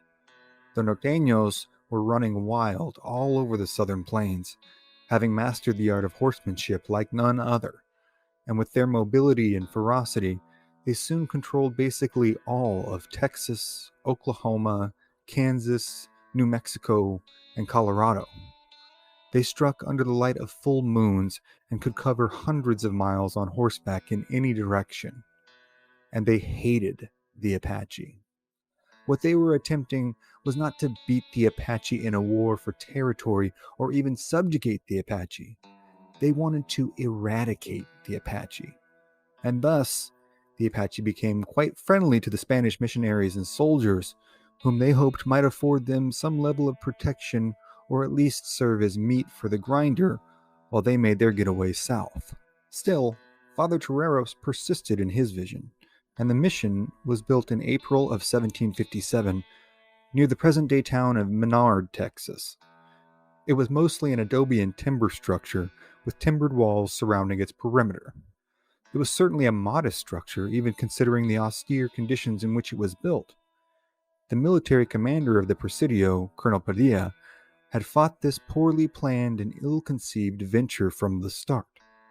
He knew the tribes, knew the territory, and insisted that this foolhardy and very likely mortally dangerous behavior was not going to end well. And he also knew the violence that was being wrought. He had seen it up close and personal, and knew that this humble little mission, staffed by a few Spanish priests and their few native converts, amounted to a declaration of war. But his words fell on deaf ears, as expansion and legacy in the name of conversion, of course, were what mattered, not the quibbling of what the Spanish crown saw as the regional heathen hordes. More warnings came, increasingly ominous, throughout the summer and fall of 1757, with the Apache who passed through warning of a coming attack from their dreaded foes, the Norteños. But still, Toreros persisted, all the while as his priests began to hear of the brutality of these attacks, of black-clad, black-painted buffalo-horned demons who carried lances twice as long as a man was tall and could let loose an arrow every 3 seconds from atop a highly trained and specially bred warhorse. He dismissed them as tall tales, exaggerations of what would amount to a minimal challenge in defeating and subjugating these Norteños, or, as history would come to remember them, the Comanche. But the Comanche were not a tribe to be subjugated. They were, in fact, what amounted to an empire that, all things considered, controlled more territory on the North American continent than any European power could make any legitimate claim to at the time. And the establishment of the San Saba mission and its Presidio enraged them. As this became more and more apparent, more priests left, and most all complained of the futility and danger they were facing in the name of little to no gain, either for God or country. The soldiers in the nearby Presidio became more and more restless, as did Padilla, who knew all too well the trouble that was coming. The trouble came on March 16, 1758. The previous few mornings, Father Toreros and the mission inhabitants had risen to a smoldering Texas sunrise, with dew on the grass and mesquite trees all around, birds chirping, cattle stirring, and bluebonnets all around. As remote and austere as it may have been, it was a beautiful, enchanting place. 2 weeks prior, the mission had been raided of nearly all of its horses, and all of the Apache who had been staying in the mission, sensing danger close, left in a haste. Padilla had sent out a small group of soldiers in pursuit of the Comanche horse thieves, but they returned in a hurry, reporting that the Comanche were everywhere. How many, they could not be sure, but there were a lot of them, and they were pissed. Now, 2 weeks later, Father Toreros woke not to a warming sunrise, but to cold, stark terror. Birds did not chirp. Cattle did not stir. Instead, an eerie silence hung over that early morning as Toreros was alerted to the fact that, after nearly a year of warning, the storm from the north had arrived. As Father Toreros approached the walls of the mission and peeked over, silhouetted in the pre-dawn hue were 2,000 horseback warriors. They were a conglomeration of tribes, as often happened, with members of the Caddo and Wichita tribes present, but mostly what Father Toreros and his terrified brethren now saw surrounding their mission was thousands of Comanche, notoriously shorter and stouter than their northern plains counterparts, smeared with black because it was the color of death. They wore no feathers, no beads, no ornamentation other than the occasional buffalo horn headdress. They were equipped with a few muskets, along with their bows, arrows, and lances. Their horses were small and rugged-looking, unshod and without saddle. Their breath hung heavy in the morning air. The Comanche were here, and now there would be hell to pay. At first, there was an awkward, feigned peace, a stomach-churning handful of moments in which hope may have seemed possible. The presiding chief rode into the mission and accepted tidings of greetings and even a few small trinkets as gifts. But then, suddenly, though not unexpectedly, the killing started. First to die was Father Toreros. A musket shot killed him at the outset of the violence, and considering what was to come, he was lucky. The other priests were summarily shot and hacked down, their freshly slaughtered corpses immediately stripped and cut to pieces. An account of one survivor remembers the priests kneeling and praying in full resignation to their fate, patiently awaiting their inevitable martyrdom. One by one, all of their skulls would be split open and their bodies mutilated beyond recognition. Fires would be set to buildings. Smoke encapsulated the area. As fires raged and blood covered the ground, gradually sinking into the dust. One of the few priests left alive, Padre Sante Sebastian, fled to the mission chapel in a fleeting attempt at saving the tabernacle. He was stabbed several times, and then his head was laboriously sawed off by a Comanche hunting knife. Where only an hour earlier, residents of the mission had lined up and knelt to receive Holy Communion, one now had to watch their step, lest they slip in the thick, viscous layer of blood and brain matter now coating the floor. 20 residents and one priest managed to take refuge in a small building as an orgy of death and dying continued around them. Every single one of the cattle and livestock kept by the mission was slaughtered and every building ransacked. Meanwhile, seeing the attack from the Presidio, Colonel Padilla sent out a small contingent of soldiers, but kept the majority there to protect the more than 300 women and children who lived at the Presidio. Out of the 8 soldiers sent out, 2 were immediately killed, and every single one was at least hit with 1 arrow or stabbed with a lance. It's a tough day. They never even got close to the mission. They scurried back into the protection of the Presidio, and with the rest of the inhabitants, watched and waited as the destruction of the mission continued. They would end up watching and waiting for 3 days. The inhabitants hiding in the small building managed to slip away to the Presidio as well, but all the rest, 10 people in total, including 3 priests, were left at the mission, cut into pieces, their eyes cut out, tongues cut out, genitals cut off, eviscerated, and scalped. A scene that would become all too typical on the Texas frontier. Immediately following the attack, the colonel petitioned for more soldiers and support and made a feeble and underfunded attempt at tracking down the attackers and exacting revenge. But it was not to be. The norteños, true to form, had wrought destruction on all who opposed their power and disappeared again into the north. Father Torero's wealthy cousin had a painting commissioned in 1758 titled Massacre at the San Saba Mission. and it is in fact the oldest representation of a historic event in Texas, one befitting the Lone Star State's uniquely wild and bloody history. It depicts the events of that day in a clockwise fashion around a larger portrait of the mission itself. If you know the story behind it, you can almost feel the heat from the flames emanating from the brushstrokes, as if you were there on that lonely Texas prairie so many years ago, as the screams faded and the smoke rose.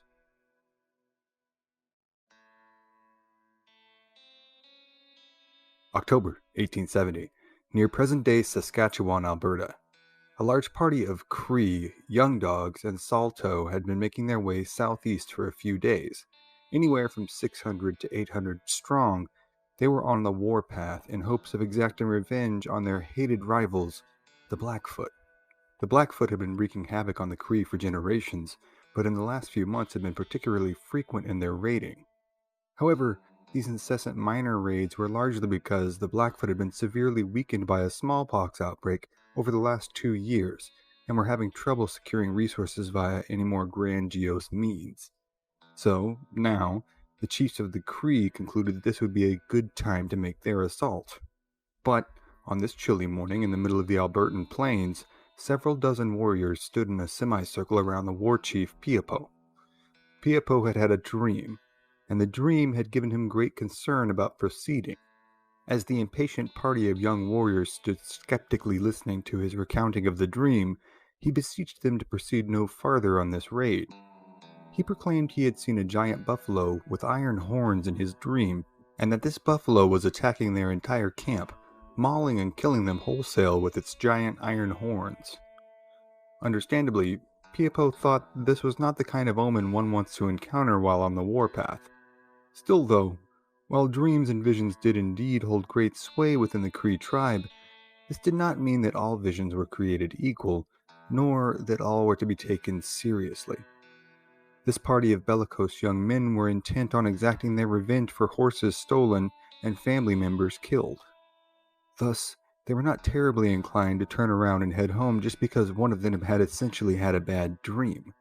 The party ignored his warnings, and they all carried on, southeast towards what is today known as the Oldman River, near present-day Lethbridge, Alberta. This is where the Blackfoot and their allies, the Bloods, were camped. Now, before we get too much further into this story, it's worth taking a moment to clarify the alliances between these different tribes that resulted in these deeply held and decades-long blood feuds.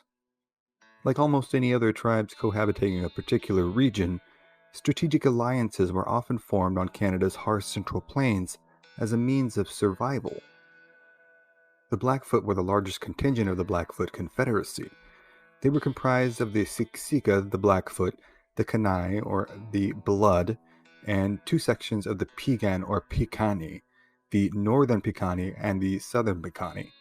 Later on, they would be joined by the Sarsi and by the Gros Ventres. They spoke different languages, but adhered to a very similar culture.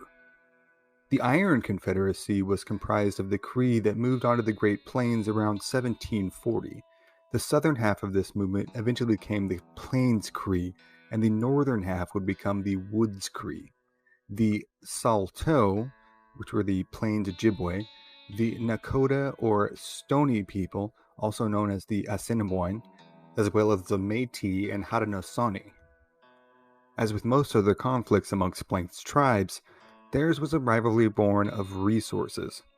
The best hunting lands were held by those with the martial ability to acquire and sustain control of an area by running their enemies out, securing some form of peace agreement with them, or by killing them off entirely. In this case, the Blackfoot had long gotten the better of the Cree and their allies. But while the 1860s had certainly not been kind to the Cree and their allies in the Iron Confederacy, they presumed themselves to at least be in better shape than the Blackfoot by 1870. This had led this group of hundreds of warriors to believe that victory was all but guaranteed. Thus, the party carried on through the day until, as the sun began to sink into the eastern horizon, their scouts returned to report that they had found a few teepees at the base of a nearby hill, which were stragglers on their way to what the Cree believed to be the main Blackfoot campsite a short distance away. The decision was made to make a cold camp, no fires, and to wait the night out and attack in the pre-dawn hours. However, a fatal miscalculation had been made. Much like Custer and his men 6 years later at the Battle of the Little Bighorn, the Cree had vastly underestimated the totality of their opponent's force. Their scouts had been correct. There was indeed a small group of Bloods camped just up the river from the few teepees at the base of the hill. And if that was all there was, this would indeed be an easy route for the Cree. But, in fact, a far larger Blackfoot contingent was camped just up the river from this smaller group. Had the scouts seen this group, perhaps Chief Piapo's vision would have been given more credence at this most critical 11th hour. But they did not. And so, on the morning of October 25, 1870, before the sun had crested the skyline, the initial Cree attack began. The first to fall would be the two families that were camped at the bottom of the hill near the river. They awoke to their teepees being slit open by Cree knives. Everyone inside who was not shot dead with arrows or stabbed to death with spears where they lay was dragged outside and stabbed, slashed, and bludgeoned to death. This included a number of women and children. The next to fall would be the small group of Bloods camped next to the river, who were all asleep in their teepees. The Cree stormed into the camp, which was dead silent after they had killed all the dogs. The only thing that pierced the silence were the Cree yelling, "We're here," as they began slitting open teepees and slaughtering the inhabitants. Now the gunshots began to ring out, as the Bloods, whose camp was far better equipped with rifles and revolvers than their attackers, began to defend their families and their lives. Women and children shrieked in terror as they were cut down trying to cross the river in an attempt to flee to the larger Blackfoot camp. Many were shot down, some were not, and as they rushed into the larger camp to inform the Blackfoot leader, Mountain Chief, of the attack that was underway, they were met by warriors already exiting the camp on their way to defend their Blood allies. By the time the sun had risen, the river valley was swarming with Blackfoot warriors, riding at full speed on their war horses down the ridgeline and encircling the Cree near the river. Now, the hunters had become the hunted, and the Cree were forced to make a retreat. The fighting raged on for hours, with the Blackfoot and Cree ensconced in two ravines that ran parallel to one another. Attacks would be made and retreats attempted, with dozens of warriors on both sides being cut down by mid-afternoon. Eventually, hundreds of Cree warriors tried to swim back across the river and flee into the nearby thicket. But their attempt was spotted by a half-white, half-indigenous Blood scout named Jerry Potts, who was camped with the Blackfoot at the time. He alerted his cohorts to the fleeing body of Cree warriors, and he and the other Blackfoot lined the ridges around the river, shooting down at the mass of their fleeing prey. Potts recalled that the Cree were so thickly gathered and numerous that one could close their eyes and pull the trigger and still manage to kill one of them. Potts and his Blackfoot brethren killed all they could, including all of those who had been brave enough to stand on the shoreline and fight. The few dozen Cree who did make it across the river fled to the open prairie on the other side of the riverbank. The Blackfoot, having killed all the Cree they could at the river, harried their horses in pursuit of the remnants of their attackers' forces. They reached the Cree on the prairie, a few hundred yards from a small thicket. Here they cycloned around them, cutting them down in a running slaughter as the Cree made a desperate change of direction in an attempt to get to the nearby thicket. 50 of the several dozen were cut down before the very few remaining survivors reached the relative cover of the thicket. For what must have been a terrifying few minutes for those Cree warriors trapped in the thicket, the Blackfoot circled around them and shot at them, whooping and taunting the entire time. It must have seemed that a brutal death at the end of a Blackfoot spear or arrow was all but assured. But, as there were so few left, and they no longer posed any direct threat to the village, the Blackfoot let discretion be the better part of valor in this case, and left these few Cree in the thicket, on foot, to navigate their way home alone through the open prairies of Canada as winter set in. As the Blackfoot returned to their camp, the screams of their grieving wives, mothers, husbands, and fathers rang out everywhere. The acrid smell of gunpowder still hung in the air, and the river itself ran red with the hundreds of gallons of human blood that now rushed into it from the dead and the dying. History would come to know this fight as the Battle of Belly River, and it would be the last and largest intertribal confrontation in Canadian history. But it certainly was not the only one. The tribes of the Northern Plains lived in an unforgiving reality. Their resources were finite, and territory was everything. And thus, as is universally the case with the human condition, conflicts inevitably arose. But for now, those are other stories for other times.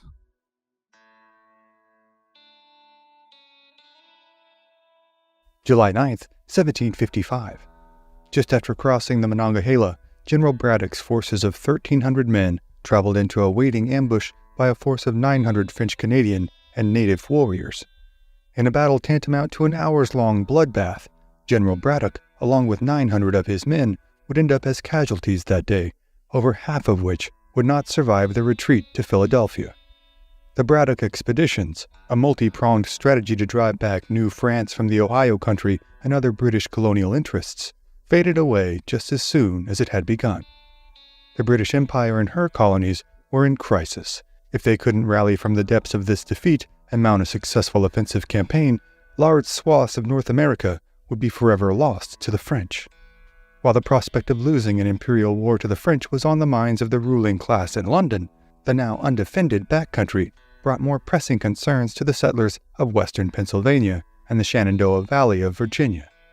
The lack of a colonial force emboldened hostile native tribes to raid, pillage, and plunder settlements in the Ohio Valley and beyond. With settlers running back across the Blue Ridge Mountain to establish towns, Governor Dinwiddie of Virginia sought to take action. Before the end of July, 35 settlers from Virginia had already been reported killed. George Washington, who had by all accounts performed most admirably during the Battle of Monongahela, even after incurring 4 bullet holes through his uniform by the end of the fight, was left unharmed. Dinwiddie offered Washington full command of the Virginia military with a commission to enlist and train men to operate as a security apparatus against native raiders. Pennsylvania, where the vast majority of the Ohio country in question was located, could not formulate an effective strategy as quickly. With ongoing attacks on settlers taking place, the Quakers raised £1,000 to be put towards buying weapons for the frontierspeople, but it would be a meager attempt to quell the confrontations. Before the disaster on the Monongahela had even occurred, on June 2nd, a New England regiment had sailed to the Bay of Fundy, Nova Scotia, as a function of the Braddock expedition's northern campaigns. On June 16th, a large shell cannon shot from the New Englanders struck Fort Beauséjour, killing 6 French officers inside. The French surrendered the fort at once. This would be the first offensive victory in colonial Britain in this young war, and it happened with a surprising degree of ease. What followed would have long-term ramifications for the native Acadian population, who had lived an agrarian life and gone about practicing their Catholic faith that they had adopted from the French. The Acadians were then stripped of their land, and some 11,500 of them were displaced, shipped to the British colonies down the coast, and some relocated to Europe.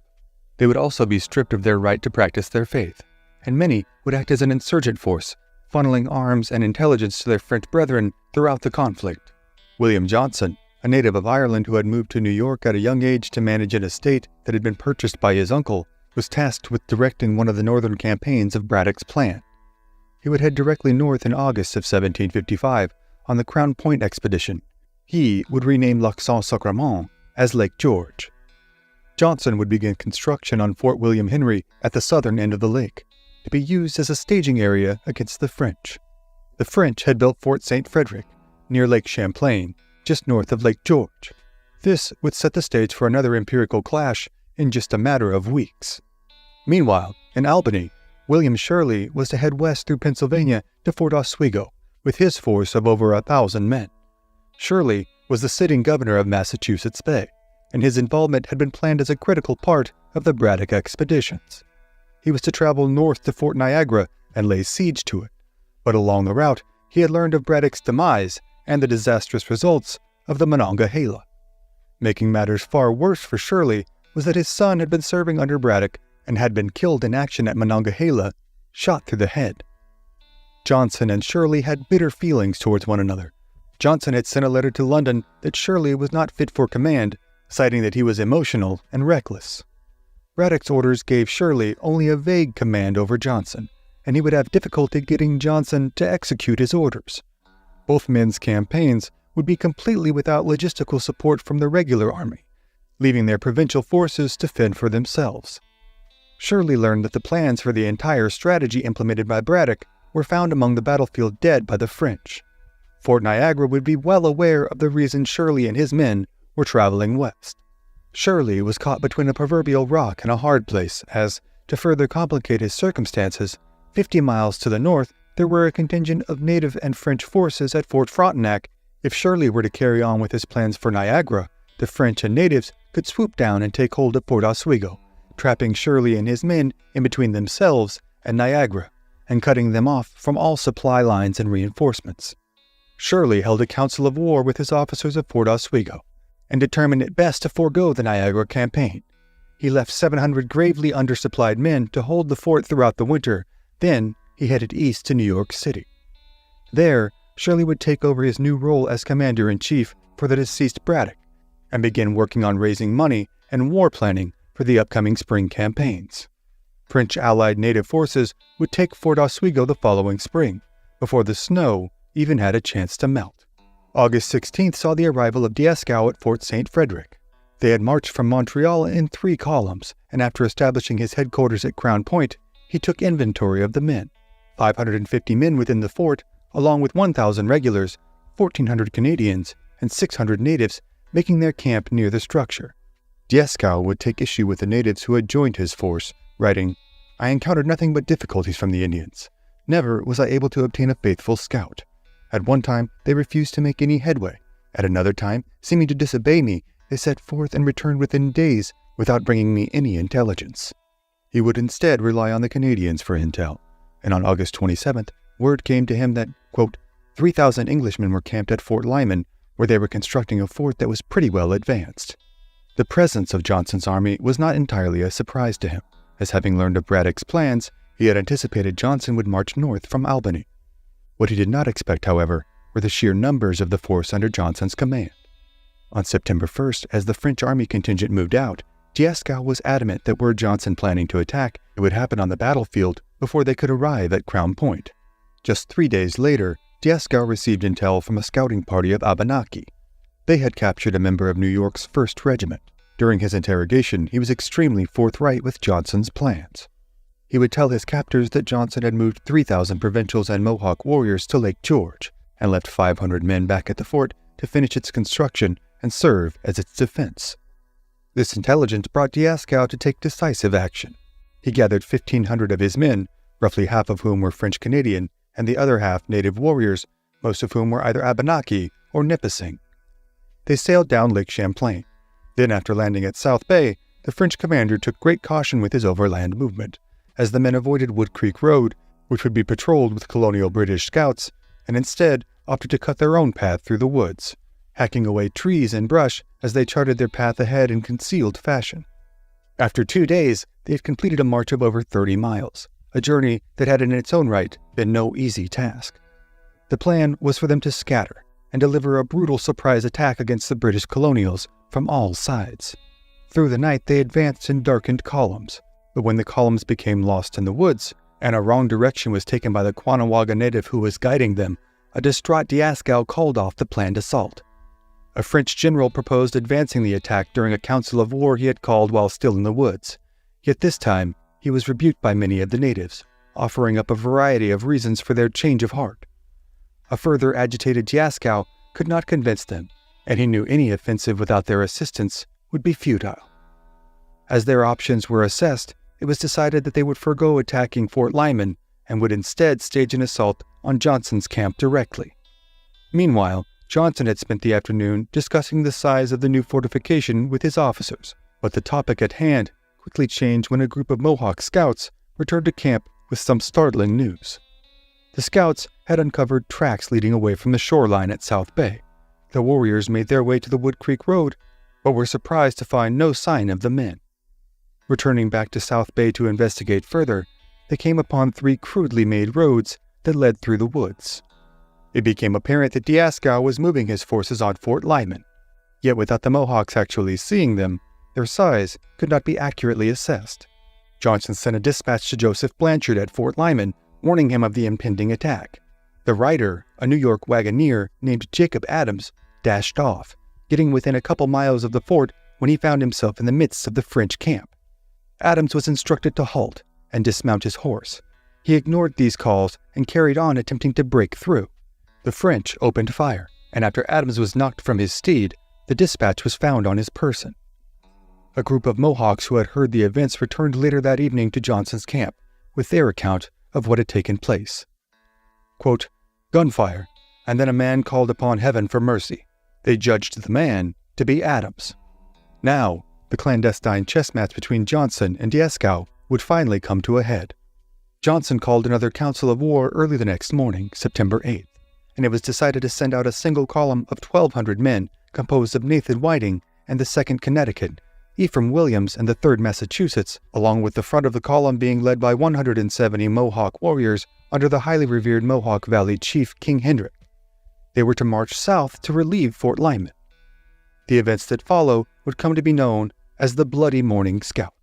Leaving at around 8 that morning, the single column would march, 5 to 6 men wide, along the road for half a mile, before coming to a halt to allow the trailing Connecticut men to catch up. During this break, Chief Hendrick would famously turn to Williams and state, in a blunt and matter-of-fact tone, quote, "I smell Indians." The warrior then rode back to the head of the column, and the march carried on. Several miles ahead, at roughly 10 that morning, a scouting party reported to Baron de Dieskau that they had located the colonial and native column traveling toward Fort Lyman. Dieskau then gave the orders to his men to move out, with the Canadians on the right, the French regulars in the center, and St. Pierre and the natives under his command on the left. Dieskau's plan was to form an envelopment for the colonials to walk into. He gave strict instructions to his flanking commanders not to allow any fire upon the men until he gave the orders, out of concern that they would let loose early and their enemy would retreat before his forces were able to inflict the decisive blow. The primary concern for Dieskau was his native warriors. His dissatisfaction with their intelligence reports, as well as his inability to convince them to follow his orders to attack the fort, gave him doubt about how the morning's events would transpire. Now with his men in place, as Dieskau's army waited in absolute silence for the coming envoy, no one was to move until the colonials were within musket fire of the French grenadiers located front and center of the road. At 10:30 that morning, the fevered anticipation would finally cease, as the discharge of a single musket firing cried out through the silence of a hushed morning. While it's still debated who delivered this opening shot, the next moment saw a flood of gunfire unleashed from all parties. Dieskau would refer to this as, quote, "the moment of treachery," doling the blame upon his native warriors for firing early. Nevertheless, the battle was now underway. The onset of the clash painted an eerily similar picture to Monongahela, with the forward column of Mohawks being ruthlessly cut down, and the Massachusetts regiment behind them faring little better. Furthering the chaos and disorder of the Mohawks was the shocking death of their beloved Chief Hendrick. This sent many of the native warriors under his command retreating back up the road through the Massachusetts regiment, many of whom broke ranks and joined the natives in their retreat. Those who stayed showed an unshakable resolve, returning fire as best they could amidst the storm of musket balls and shouts, but they were rewarded for their courage only by being cut down in droves. Colonel Williams attempted to rally his men, waving his sword above his head and barking out orders. He rode to the top of a boulder, ordering them to hold their position, when, just as quickly as the words could pass through his lips, a musket ball sliced through his skull, dropping him stone dead at once. His body was hidden under heavy brush by his men to save it from mutilation, but the effect of his loss was catastrophic. Multitudes of men broke ranks and began fleeing back towards Johnson's camp.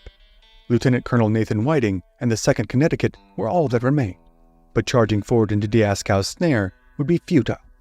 The quick-thinking Whiting ordered the retreating Mohawks and Massachusetts within earshot, as well as the 500 men of his regiment, to form in lines on the edges of the road, taking cover under stone or brush as the terrain saw fit, and stave off the pursuing enemy in a fighting retreat. Given the desperate circumstances, and the relatively novice-level training of many of the provincials, the move would be executed in a surprisingly flawless manner. For the better part of the next hour, the colonials fought on, and simultaneously dashed their way back towards their camp. The tables had been turned, and due to the overzealous chase by the Franco-Allied forces, the pursuing forces would be cut down in great numbers as they pressed after their retreating foe. Many of the native warriors fighting on the side of the French fled into the woods upon the realization of the counterattack taking place. Lieutenant Colonel Seth Pomeroy, who seconded the strategy of the fighting retreat, spoke of the cunning withdrawal. Quote, "We killed great numbers of them. They were seen to drop like pigeons." Jacques Legardeur de Saint-Pierre, the commander of the French, Canadian, and native forces, was among those slain in the engagement, causing much dismay and further straining the already fraught relations Dieskau held with his native warriors. Just before noon, Whiting's maneuver had the men just within a mile of Johnson's camp, when at last the provincials turned and set upon an all-out sprint for survival towards the encampment. Nathan Whiting had saved more than just the lives of many of his men that day. He also saved Britain from a sequel to the disaster on the Monongahela, and it is likely that he preserved New York from having New France march upon Albany. Upon the arrival of the surviving men back to camp, General Johnson immediately called for every defensive measure to be taken, but the crude defenses his army had been able to construct around his camp would do little to quell the oncoming French onslaught. Johnson ordered cannons and artillery to be brought forward and aimed towards the road, and wagons to be overturned as makeshift breastworks. He then instructed his men to steel themselves for what would be a horrifically violent culmination to the Battle of Lake George. But the many tales of bravery and butchery that compile the saga of the French and Indian War are, for tonight, other stories for other times.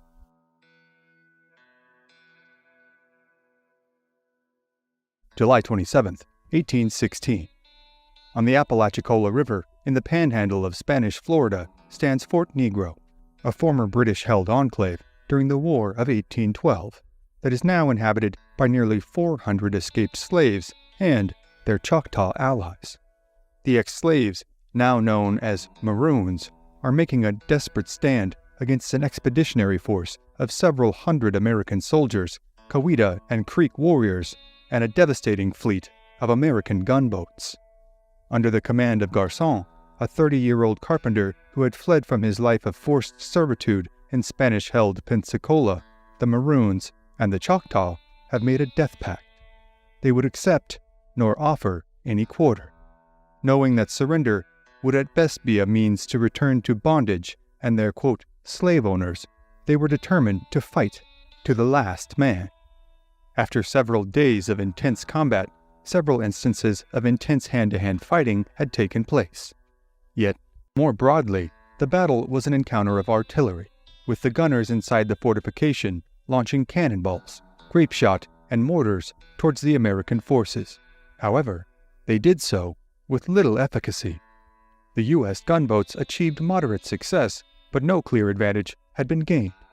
This day's long stalemate had the American officers considering their options of either starving out the Maroons or ordering a far more costly assault on the fort with infantry and Coweta warriors. However, everything would change in an instant. As the U.S. gunboat 154 began heating their cannonballs in a makeshift furnace, one of the fiery hot projectiles was sent out in a volley that would end the battle at once. It cleared the high walls of the fort and landed directly in the armory. This set off a thunderous explosion that could be heard for over 100 miles. Dozens of bodies and limbs could be seen flying through the air. Men, women, and children alike, many of which had been set on fire. The American soldiers could scarcely celebrate the dramatic conclusion of the bloody affair as the humanity of the macabre scene overtook them. It has been known as the single deadliest shot in American history. More than 250 people died instantly. The U.S. executed Garçon, who had survived the blast and then withdrew from Spanish Florida. News of the catastrophic battle quickly spread through American, Spanish, and native territories. Neamathla, the mighty Seminole leader, was furious at the destruction of the fort, and sent word to General Gaines that should his soldiers be found to have crossed the Flint River, they would face brutal attacks by the Seminole warriors. This would set in motion a series of violent escalations that came to be known as the First Seminole War, a conflict that would grip the Florida region for nearly 4 decades. Foultown was a village that had belonged to the Miccosukee Creek people, located in southwestern Georgia, just 15 miles east of Fort Scott. Chief Neamathla had already been angered by the U.S. reoccupation of Fort Scott in June of 1817. Captain Sanders Donahoe had arrived from Charleston in mid-June, and he would be reinforced by Major David E. Twiggs just a month later, arriving with his company of the 7th U.S. Infantry. The men had made an overland march from Fort Crawford in present-day East Bruton, Alabama. Their heavy supplies were shipped on the water by way of Mobile. The movement of the U.S. troops was observed with great interest by the collective chiefs that had inhabited the surrounding area. While many men were unhappy with the encroachment of the Americans, one in particular, William Perryman, of the Lower Creeks, welcomed their arrival. Perryman harbored resentment towards the Red Sticks over the fact that his brother had suffered when the fort had been burned by Tutalosis earlier that year. Perryman asked Twiggs to hold a council so that the chiefs could express their support for the United States. Major Twiggs would learn of Perryman's true motives just after the council had been held on August 4th and express his new understanding as such. Quote, "The objects of the chiefs and warriors who attended that meeting was to have a talk with the commanding officer for the purpose of expressing their friendship to the United States and their intention of remaining at peace with the United States. I understand from another source, which at the time I deemed to be conclusive evidence of the fact, that one object of the chiefs and warriors who attended the meeting had in view was to flog in my presence the chief of Foultown, Neamathla, for his permitting his warriors to commit depredations on the inhabitants of the Georgia frontier, and afterwards stating those outrages committed by his own people to have been committed by the people of their own towns." Twiggs was surprised to be used as a vehicle for political posturing amongst tribal chiefs, but the move by Perryman was an astute, if not also dangerous one. As he so openly attempted to draw himself into the graces of the Americans, by so openly moving against Neamathla, he risked drawing himself into the Seminole leader's crosshairs. Twiggs would also discover that Perryman was not alone in his desire to admonish the Seminole, as Neamathla had also upset the first and second chiefs of Ekanachate, Ochisitalofa, and Choconicla. The meeting was delayed until 4 in the afternoon, but Neamathla would not show up for the council, blunting Perryman's desire to publicly reprimand him. Major General Edmund Gaines was reassured by the attending chiefs of a desire to live in peace with the Americans, but the tribal leaders stated they did not believe the towns of natives to the east of Flint and Apalachicola rivers felt the same. This included Neamathla's Foultown. Gaines demanded that Miccosukee surrender the warriors responsible for killing white settlers along the St. Mary's River. Major Twiggs responded to Gaines, tempering the expectations for cooperation, quote, "I have not heard a word from the Seminoles that can be relied upon, but in my opinion, they will never give up a murderer to the whites.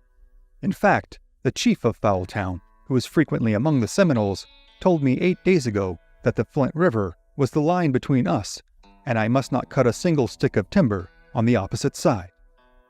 General Gaines had reached the same conclusion as Twiggs, that conflict with Neamathla was inevitable, but he would make one final demand for the surrender of the warriors responsible for the killings. Capachamico said he would respond within 10 days, and the message he would end up conveying addressed the changes that had occurred in the prior years, with their cattle being driven off by the whites, 3 natives having been killed, and the displacement to their side of the river. As it pertained to the Americans' desire to capture escaped slaves, he would state, "We have nothing to do with them. They were put here by the English, and to them you ought to apply to anything about them. We do not wish our country desolated by an army passing through it for the concern of other people. The Indians have slaves here also, a great many of them. When we have an opportunity, we shall apply to the English for them, but we cannot get them now." The chief was referring to the, quote, freedom papers given to any slave that was willing to take up arms on behalf of the British during the War of 1812. Major General Gaines would forward this response to Major General Andrew Jackson at the end of September 1817. Gaines would send a second letter to Jackson on October 1st, as well as one almost identical to it that he forwarded to the Secretary of War, explaining in detail that no other recourse besides the use of force remained. However, Gaines still requested that a survey of lands be conducted to distinguish borders of the territories that had been ceded to the Treaty of Fort Jackson that ended the Creek War in 1814. The Secretary of War authorized Gaines to remove natives from lands now claimed by the United States, so long as they did not cross into the Spanish-held territory. General Gaines and his columns of soldiers from the 4th and 7th Infantry crossed from Fort Crawford to Fort Gaines upon a military road cut by Major Twiggs. From there, they carried on to Fort Scott. They arrived at Fort Scott on November 18. The first task upon arrival was to send a runner to Foultown to request that Neamathla come to the post and meet with Gaines. But based upon the wording of the demand, Neamathla was left with only two real options: surrender or fight.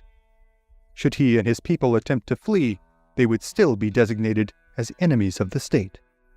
After Neamathla refused to surrender, Major Twiggs put together a battalion of 250 men and then set out for Foultown on November 20th. Gaines told Twiggs not to fire upon women and children should the inevitable skirmishing occur. Twiggs and his men would cross the Flint River by boat and canoe, then turn back to the east to arrive at Foultown just before dawn. Captain Hugh Young, an Army topographer, had written a description of Foultown that curated accounts from several officers who had visited. Quote, "Foultown, the last settlement of these Indians, was 12 miles east of Fort Scott, in a tolerable body of land. They had between 30 and 40 warriors, and their chief, Neamathla, was a man of talents and courage, although, in character, they were perfidious, cowardly, and mischievous." Neamathla had not been expecting any attack to come from the U.S. troops, and no warriors had been placed to defend the settlement from a surprise incursion. Thus, Twiggs had approached Foultown completely undetected. Once the presence of the Americans had been discovered, the natives fired upon their lines. The soldiers returned fire, launching a single, lethal volley into the village. 4 Seminole warriors and a Seminole woman were killed in the opening exchange. Observing that he had been taken by complete surprise and was outmanned and outgunned, Neamathla quickly ordered the evacuation of all his people from Foultown to a nearby swamp. Twiggs returned to Fort Scott with his battalion just after daybreak. The town was not razed, but rather left intact. A letter to Neamathla from the British was found in his home. The certificate read that he, quote, "had always been a true and faithful friend of the British." General Gaines would send Lieutenant Colonel Matthew Arbuckle and a large contingent of men back to the town just 2 days later. The men of Arbuckle's 7th Infantry would approach the town from a different direction. This time, as the Americans made their approach, signal guns were fired into the sky as Seminole scouts had discovered the approaching men's flanking parties. Upon arriving at the town, they found it deserted, yet they could hear whoops and yells coming from the swampland that surrounded the settlement to the northeast. The Seminole corn reserves were being loaded into wagons by the troops when an assault was launched by the natives. The surprise attack was recounted by the Americans. Quote, "The loading of the wagons was done when the Indians, 50 or 60 in number, were perceived advancing by the sentinels posted in the swamp and fired on. The fire was instantly returned by the Indians who, giving the war whoop, advanced rapidly towards our lines. Parties were immediately detached to take possession of the houses between our position and the swamp. A spirited fire was then kept up for 20 or 25 minutes when the Indians returned into the swamp. The native warriors could be seen traversing the open ground during the attack, and no less than 8 were observed killed, while several more were gravely wounded. Arbuckle was surprised by the intensity of the attack, in particular that the natives faced odds of no less than 6 to 1. But the American lieutenant colonel failed to understand how vital the corn reserves were to the people of Foultown in surviving the coming winter. The Americans retreated from the town, and Neamathla and his warriors fled deeper into the swamp. The U.S. troops marched north to Burgess Bluff and buried their lone casualty, a musician named Aaron Hughes. There, they began construction on a new fort. Arbuckle would name it Fort Hughes, after the fallen soldier. The U.S. Army raids directed at Foultown were objective failures. They did not succeed in removing the inhabitants from the lands ceded in the Treaty of Fort Jackson or in capturing Neamathla. What the expeditions did succeed in doing was unifying the Lower Creek, Seminoles, Black Seminoles, Red Sticks, and Miccosukee together in anger at this aggression from the Americans. The natives' reprisal to the U.S. Army's Foultown overture would be one of the most horrific massacres ever carried out upon American citizens in the barbarous history of the American and Native affairs. But that grisly tale, and the many battles to come in the bloody and enduring Seminole Wars, are, for tonight, other stories for other times.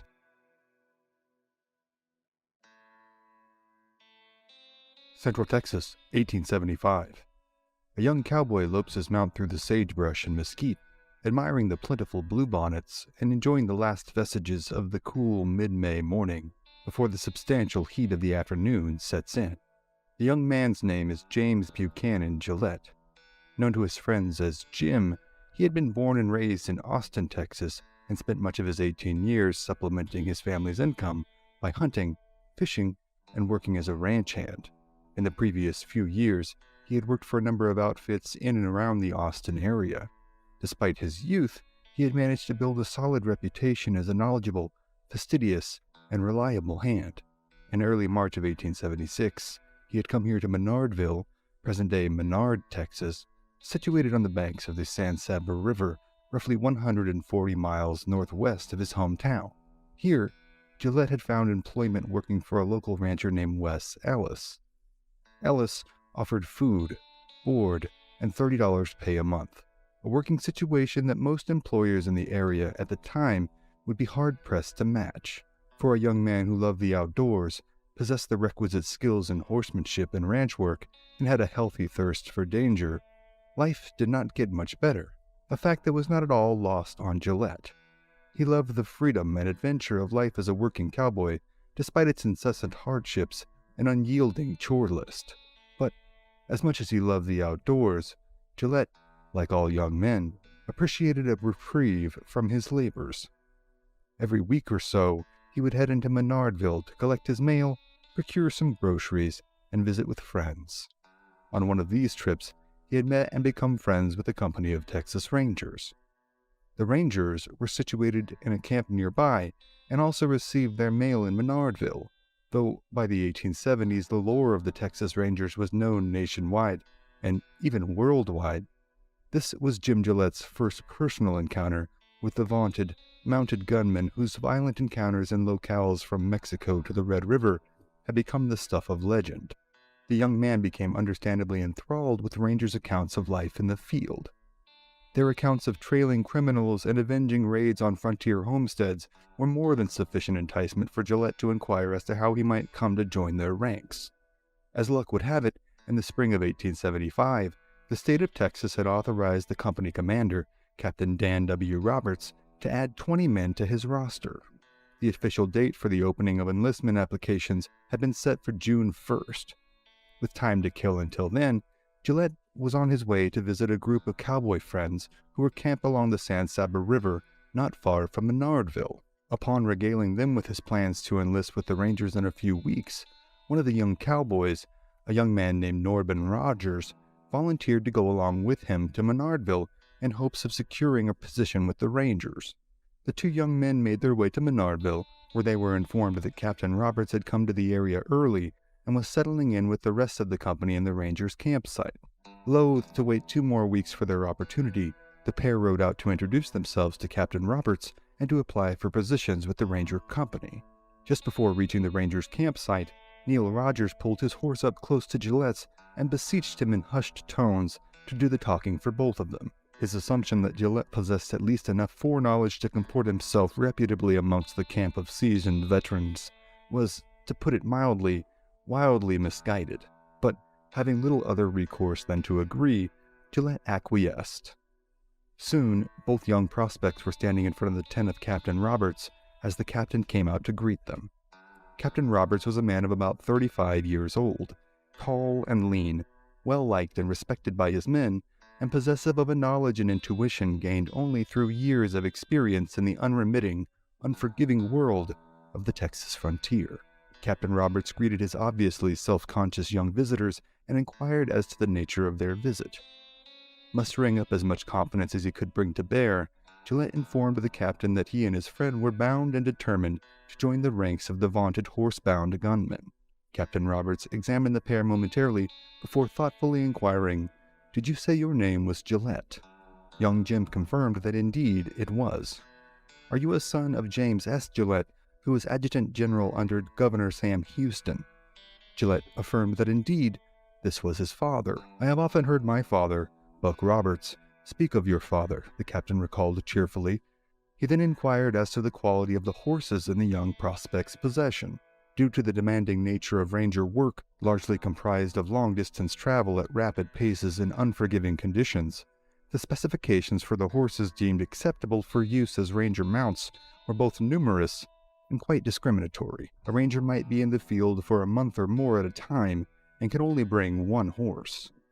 This required an animal that could be ridden hard for days on end, on suboptimal feed, with minimal water. When the young Gillette informed Captain Rogers that he and his friends were in possession of 2 mare ponies apiece, the captain could not stifle his involuntary chuckle at the young men's naivety. The young men were informed that their mares were not allowed in ranger ranks, and they would have to return to town to procure more fitting mounts for the line of employment they were seeking. The pair of prospects hurriedly returned to Menardville, where they were each able to procure suitable mounts. Riding back to the ranger camp, the captain informed them that their mounts were indeed sufficient to any prospective ranger task. They were told to return on June 1st to be sworn into their new positions. At 10 o'clock in the morning on that day, Jim Gillette, his friend Norman Rogers, and 18 other Texan men from a variety of backgrounds and a variety of ages were formed into a line and formally enlisted as members of Texas's most famous and infamous law enforcement group. Immediately upon their swearing in, all 50 of the Rangers of Company D were divided into messes, 10 men to each mess. Each group of 10 was then issued 10 days' worth of supplies: beans, bacon, coffee, sugar, rice, pepper, flour, and salt were all stapled foodstuffs. Each recruit was issued one .50 caliber Sharps carbine and one .45 caliber Colt pistol. The cost of each would be deducted from the Ranger's first paycheck. Ironically, much of the burden of the rations, tent poles, canvas, cookware, and other sundries not carried on the person of the new recruits would be borne by one of the longest-serving veterans of Company D, Jenny the Pack Mule. For years now, Jenny had hauled the supplies of her ranger masters all over Central and West Texas. She had endured brutally hot days, ruthlessly cold nights, and countless skirmishes and pursuits. Truth be told, she was but a singular member of an oft unheralded species that has played an incalculably significant role in Western history: the mule. The result of the crossbreeding of a male donkey with a female horse, the mule traces its origins to Western Asia roughly 3,000 years ago. A painting adorning the tomb of Nebamun in Thebes, which dates to approximately 1350 BC, shows a chariot being drawn by a pair of animals which many experts have discerned to be mules. Depictions of mules can be found in Mesopotamian artwork dating back to the 1st millennium BC, and their arrival in Asia Minor was even mentioned by Homer in the Iliad, dated 800 BC. Christopher Columbus brought mules to the New World in the 1490s. George Washington was known to champion their virtues, and by the mid-19th century, they were used extensively as both draft animals on farms and as pack animals for soldiers and frontiersmen alike. Male mules, known as horse mules or John mules, are larger than their female counterparts, though both are usually sterile. Both males and females can be distinguished from their horse and donkey parents by their longer ears, thick heads, thin limbs, small, narrow hooves, with the short mane of its donkey father and the long, flowing tail of its mare mother. They tend to be closer in size to horses, with coat colors ranging any number of colors that can be found in both horses and donkeys. Like their donkey counterparts, many mules have paler patches around their bellies, on the insides of their thighs, and on their muzzles and around their eyes, along with what are known as primitive markings such as a dorsal stripe or a shoulder stripe. In addition to their sure-footedness, toughness, endurance, speed, and agility, mules exhibit a characteristic known as hybrid vigor.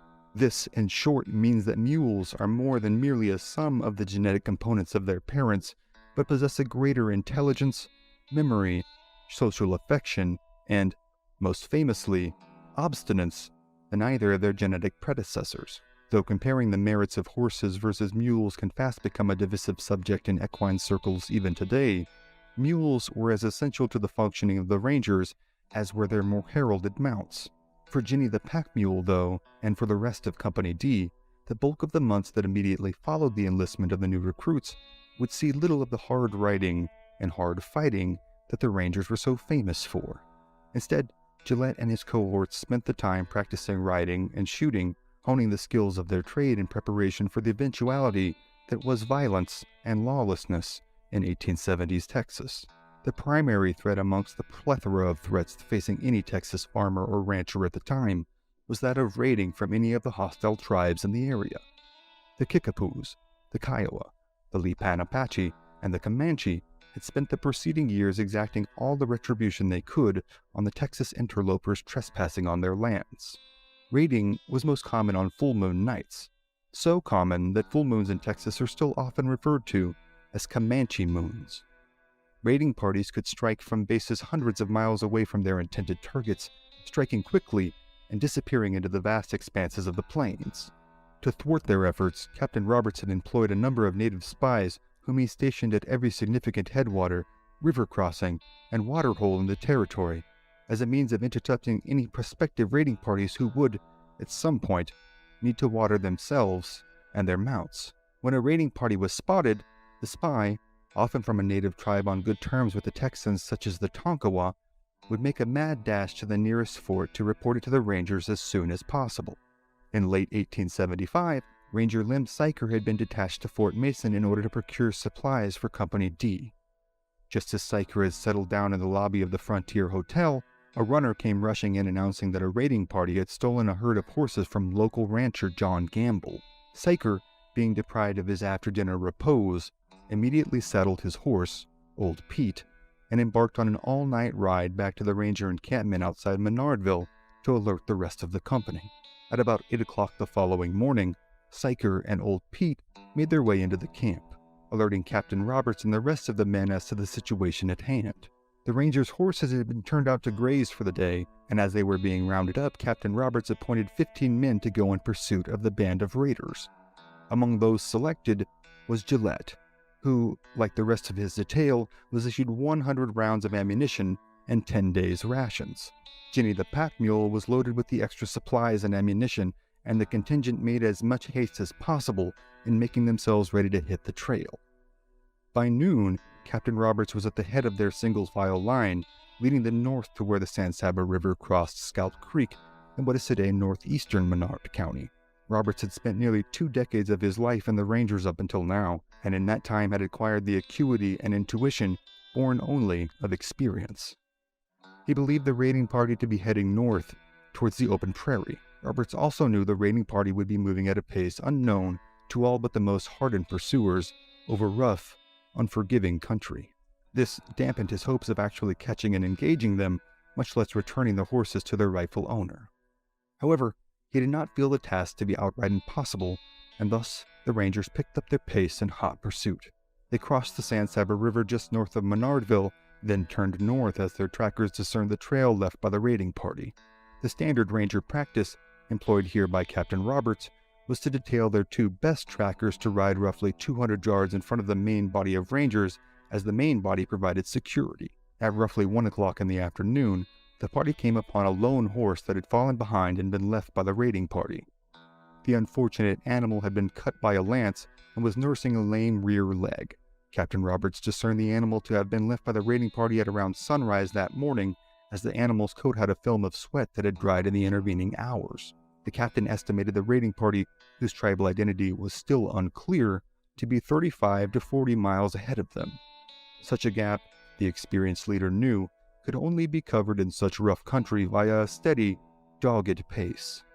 They would, he said, either walk down their quarry or not find them at all. The party kept to the trail at their belabored pace, taking no time to stop for dinner. After covering an estimated 60 miles, reaching the famed Kickapoo Springs well after sunset, the party made their camp and watered themselves and their horses for the first time since crossing the San Saba River that morning. The next morning, they headed out again, this time turning southwest. After seeing no trace of the raiding party for the bulk of the day, many of the rangers became nervous they had lost the trail altogether. The experienced captain chuckled at their doubt and again proved himself a prudential leader when the trail reappeared that afternoon. However, even the captain was in for a rude surprise the next morning. Upon going out to retrieve their mounts, the rangers discovered that they had camped smack dab in the middle of a bed of rattlesnakes who were now out warming themselves in the summer sun. Two of the rangers' horses, one belonging to Jim Day and the other belonging to the captain himself, had been bitten during the night. Jim Day's horse's head had swollen to twice its normal size, and the captain's horse, known as Old Rock, had been bitten in the lower front leg. Two rangers were detailed to stay back with the injured horses until they either succumbed to their injuries or recovered sufficiently to carry on. As fate would have it, both animals would make a full recovery. Their relegations to the sideline, though, meant that, at least for the time being, the load on Jenny the pack mule would be increased, as supplies from the two snake-bitten horses were loaded upon her, and Captain Roberts mounted a younger mule. Snake bites and alternate mounts aside, though, the rangers were now making their most earnest attempt yet to hunt down the horse thieves whom they had already pursued so far over such rough country. After another day's brutal ride, the party had covered another estimated 60 miles. They again made a cold camp, and rising early the next morning, were back on the trail. That afternoon, they came upon the most promising sign yet that they were gaining ground on the raiding party. The carcasses of a large brown mare and a stocky sorrel mustang were discovered next to a fallen oak tree, having been shot dead with a .50 caliber buffalo gun and denuded of their rib meat by the hungry raiding party. Until now, the captain had estimated the rangers' chances of catching the raiding party as 1 out of 10. Now, the captain cheerfully estimated to his men that they had as much as 95 chances out of 100 of catching their quarry. He insisted that the raiding party would not travel much farther before stopping to cook their newly begotten horse meat. Captain Roberts informed his men, several among whom included rookie rangers like Jim Gillette, for whom this would be their first taste of real combat, that they would likely meet the raiding party tomorrow in a fight. A mixture of excitement tinged with cold terror spread amongst them, as the trial by fire they had so long desired was now at hand. In his memoirs, Gillette makes no small matter in marveling at the captain's self-assuredness in his knowledge of the country and of the habits of the raiding party. The rangers continued their pursuit, following the trail west to the South Concho River, then northwest out onto the vast expanses of the mesquite-strewn Central Texas plains. After another 50 miles of travel, another cold camp, and another hungry, restless night, the rangers checked their weapons in the pre-dawn light, tightened the cinches on their saddles, and loaded Jenny the pack mule with all the extra supplies they could not carry individually. They traveled another 5 or 6 miles before Ranger Paul Durham alerted Captain Roberts to a dark object on the horizon that looked as though it were moving. The captain brought it into focus with his field glasses and ordered his men to make ready, for he had spotted the native raiding party. The rangers were ordered to dismount and form a line. As they did this, what would be recalled by Jim Gillette as a distressing silence overtook the group. Captain Roberts and a sergeant named Hawkins were the only ones amongst them that had any actual real combat time against native forces, and, as the tribal identity of their adversaries was yet unclear, they were all the more unnerved. Gillette recalls, "Captain Roberts called out to us in positive tones not to leave until he told us to go, and not to draw a gun or a pistol until ordered, declaring that he wanted no mistake on the eve of battle. Roberts also ordered Jenny the pack mule to be turned loose when they went into the fight. Then, the party mounted, formed into a double-file line, and began their advance on the still oblivious raiding party. The party moved in silence until within 400 to 500 yards of the native raiders, who were still busy cooking and eating the horse meat they had harvested the day before. However, Once they were spotted, the fight was on. Gillette's personal account is as follows. At once there was a terrible commotion. The Indians rounded up their stock and caught fresh mounts almost in the twinkling of an eye.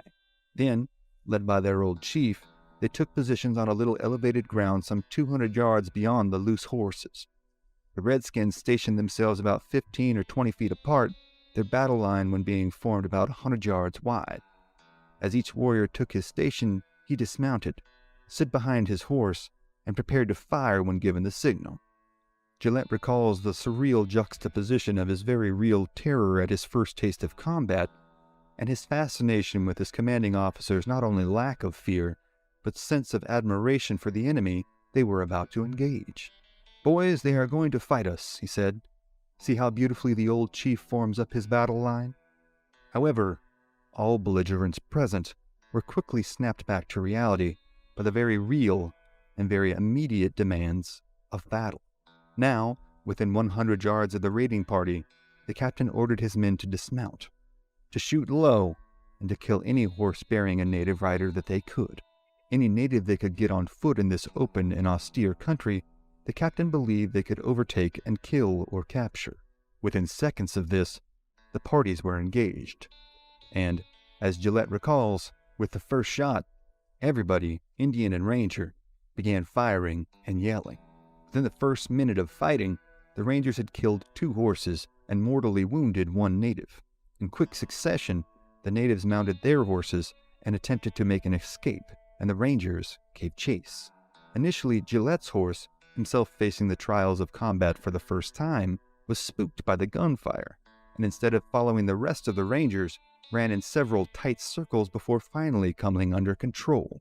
Gillette spotted a native warrior on foot, running for the cover of a mesquite thicket with a Winchester rifle in his hand. Before reaching the thicket, though, he managed to flag down a fellow warrior, who swooped him up on the back of his horse behind his perch as rider. The native warrior's pony, now doubly burdened with an additional rider, made a mad dash under its rider's directive toward another thicket of mesquite, but Gillette's now focused and obedient mount was able to rapidly close the ground between them. As Gillette neared the pair, the passenger attempted several pot shots in an attempt to dissuade his pursuit, before ultimately holding the rifle out at arm's length and dropping it in an attempt to entice the Ranger out of the chase in hopes of garnering himself a valuable firearm. Gillette and his mount remained undeterred, however, and they followed the native warriors and their mount into the mesquite thicket. After drawing up to within what the Ranger estimated to be 20 paces of the pair, the overly excited young man hopped off of his horse and made a pot shot of his own at the natives. This, unfortunately, struck and killed their mount, with the horse falling onto the rider and the passenger managing to land on his feet and abscond into the bush. Seeing the rider pinned and thus less of an immediate threat, Gillette continued his pursuit for the passenger, but not before noting to himself, with no small degree of astonishment, that the rider seemed to be, in fact, a teenage white boy with long red hair who had evidently been assimilated into the tribe. This would not have been unheard of, but it was still quite the shock for the young Ranger, one he had no time to fully digest while on the new trail of his more immediate quarry. He was joined by fellow Ranger Ed Syker, who had seen the fleeing warrior from the other side of the thicket and joined Gillette in pursuit. Gillette had made another attempt at shooting the chief, but was unsuccessful as he ducked behind a mesquite tree limb.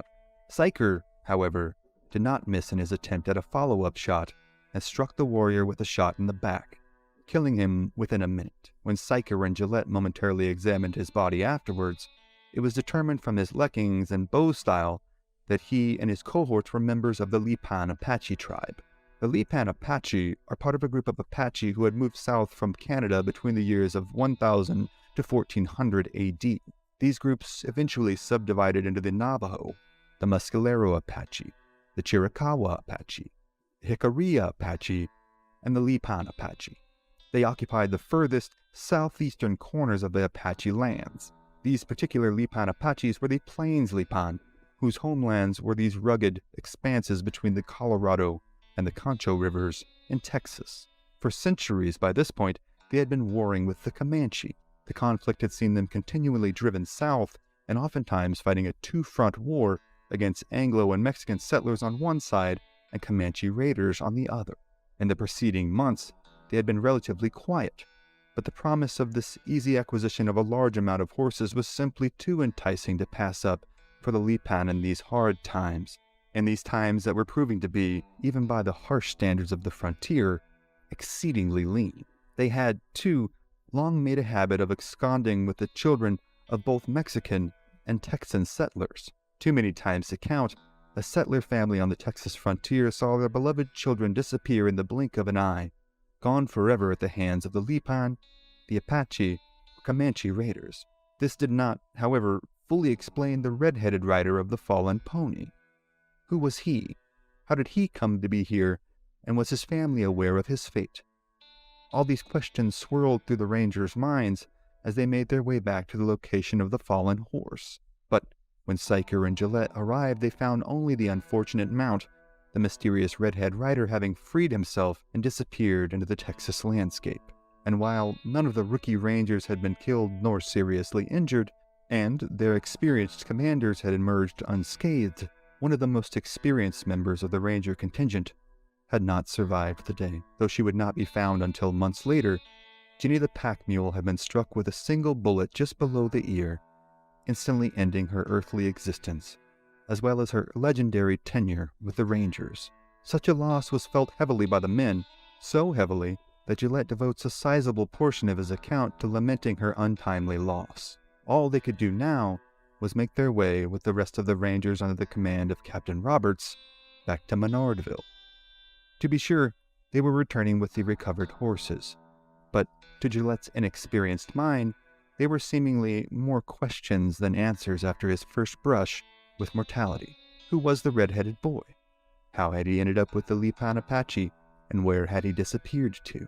It would not be until many years later Gillette would learn the identity of the young red-headed warrior. His name was Adolph Korn, and he had been kidnapped years earlier by the Lipan Apache from his family home near present-day Fredericksburg, Texas. Adolph had fully assimilated into the Lipan Apache and was only eventually brought home, much to his chagrin. However, he and Gillette would meet decades later and even maintain a friendship for a number of years until Korn's death in 1900. Gillette would continue his service with the Rangers for 6 more years until ultimately retiring in 1881. He would ultimately pass away in 1937 in Temple, Texas, from a heart attack. His legend, the legend of Adolph Korn, and the all-too-often unsung story of the Lipan Apache are all topics that deserve their own episodes. And rest assured, those episodes are coming. But for tonight, those are other stories for other times.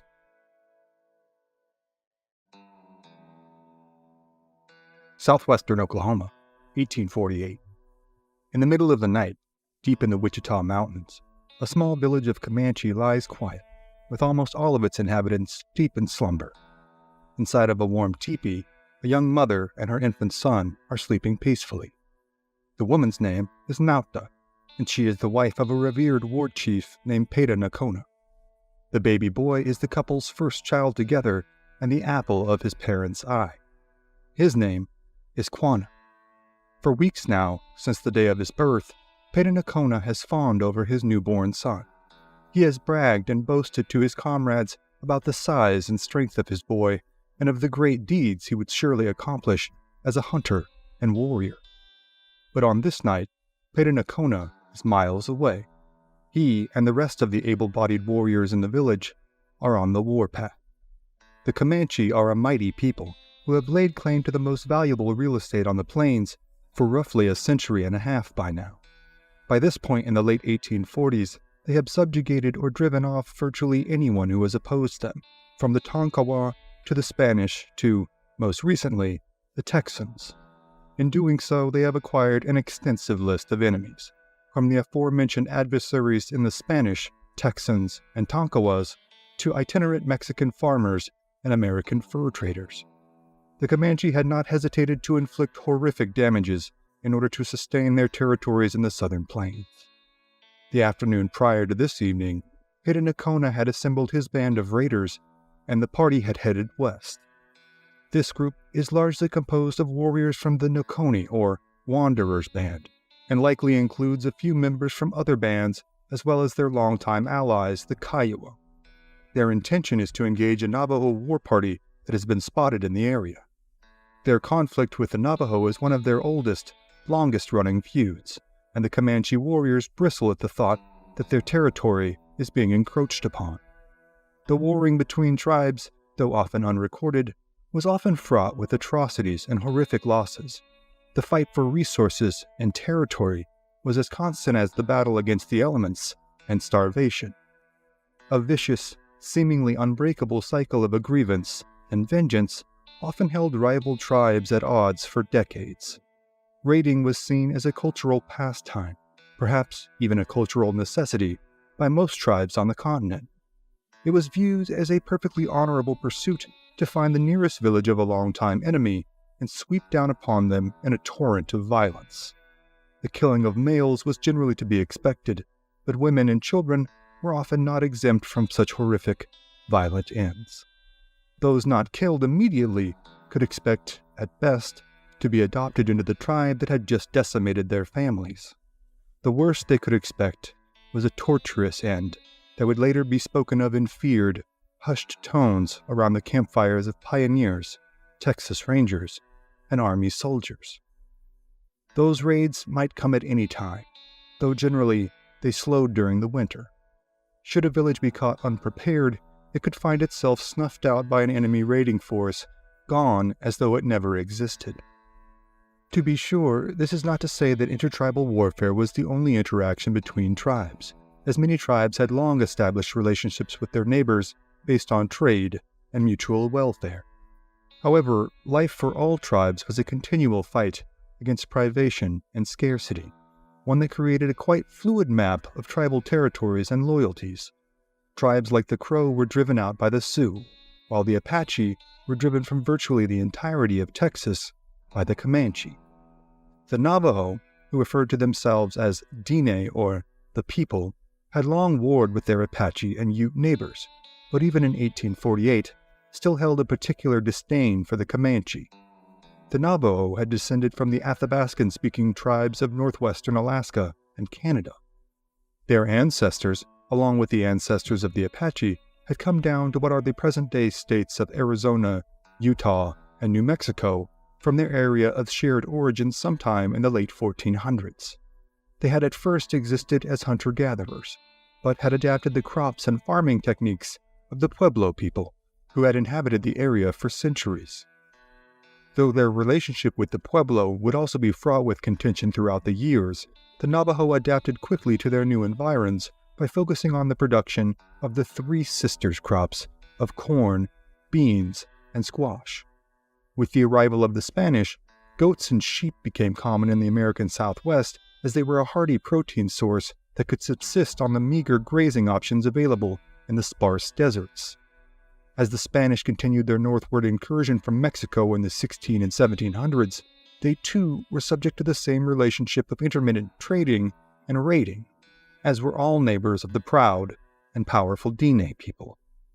Meanwhile, in Texas, the Comanche had risen to power after migrating from the northern Rockies, as a part of a Shoshone offshoot. Though they had initially been a people decidedly averse to conflict and conquest, this had all changed after meeting the North American continent's most valuable imported animal, the horse. They had ascended to prominence in a matter of decades, and gone from perpetually impoverished to ruthlessly enterprising. In the 1700s, the Comanche had realized the great profits that tribes like the Utes were making in trading slaves to the Spanish as well as other tribes. They had, in fact, united with the Utes for a time and wrought havoc upon the Navajo, the Jicarilla Apache, and the Lipan Apache. These brutal slave raids were carried out with the same ruthless efficiency as were raids for slaves in Africa and South America. Countless times for decades on end, terrified and traumatized people, mostly women and children, would be bargained and bartered for in remote locales on the New Mexico frontier. The Comanche had, in fact, been so feared by the Navajo that the master Spanish diplomat, Juan Bautista de Anza, had used them as an intimidation tactic while bargaining with the Navajo. In early 1786, the Spaniard had managed to, miraculously, come to a peace agreement with the Comanche. Terms were agreed upon that were acceptable to both parties, and a time of peaceable coexistence with the Comanche, a once unthinkable feat but a few years before, began. Only a few weeks after this agreement, De Anza had prudently used his newly minted allies to surprise the Navajo chiefs who had come to visit him to discuss preliminary terms for a potential peace agreement of their own.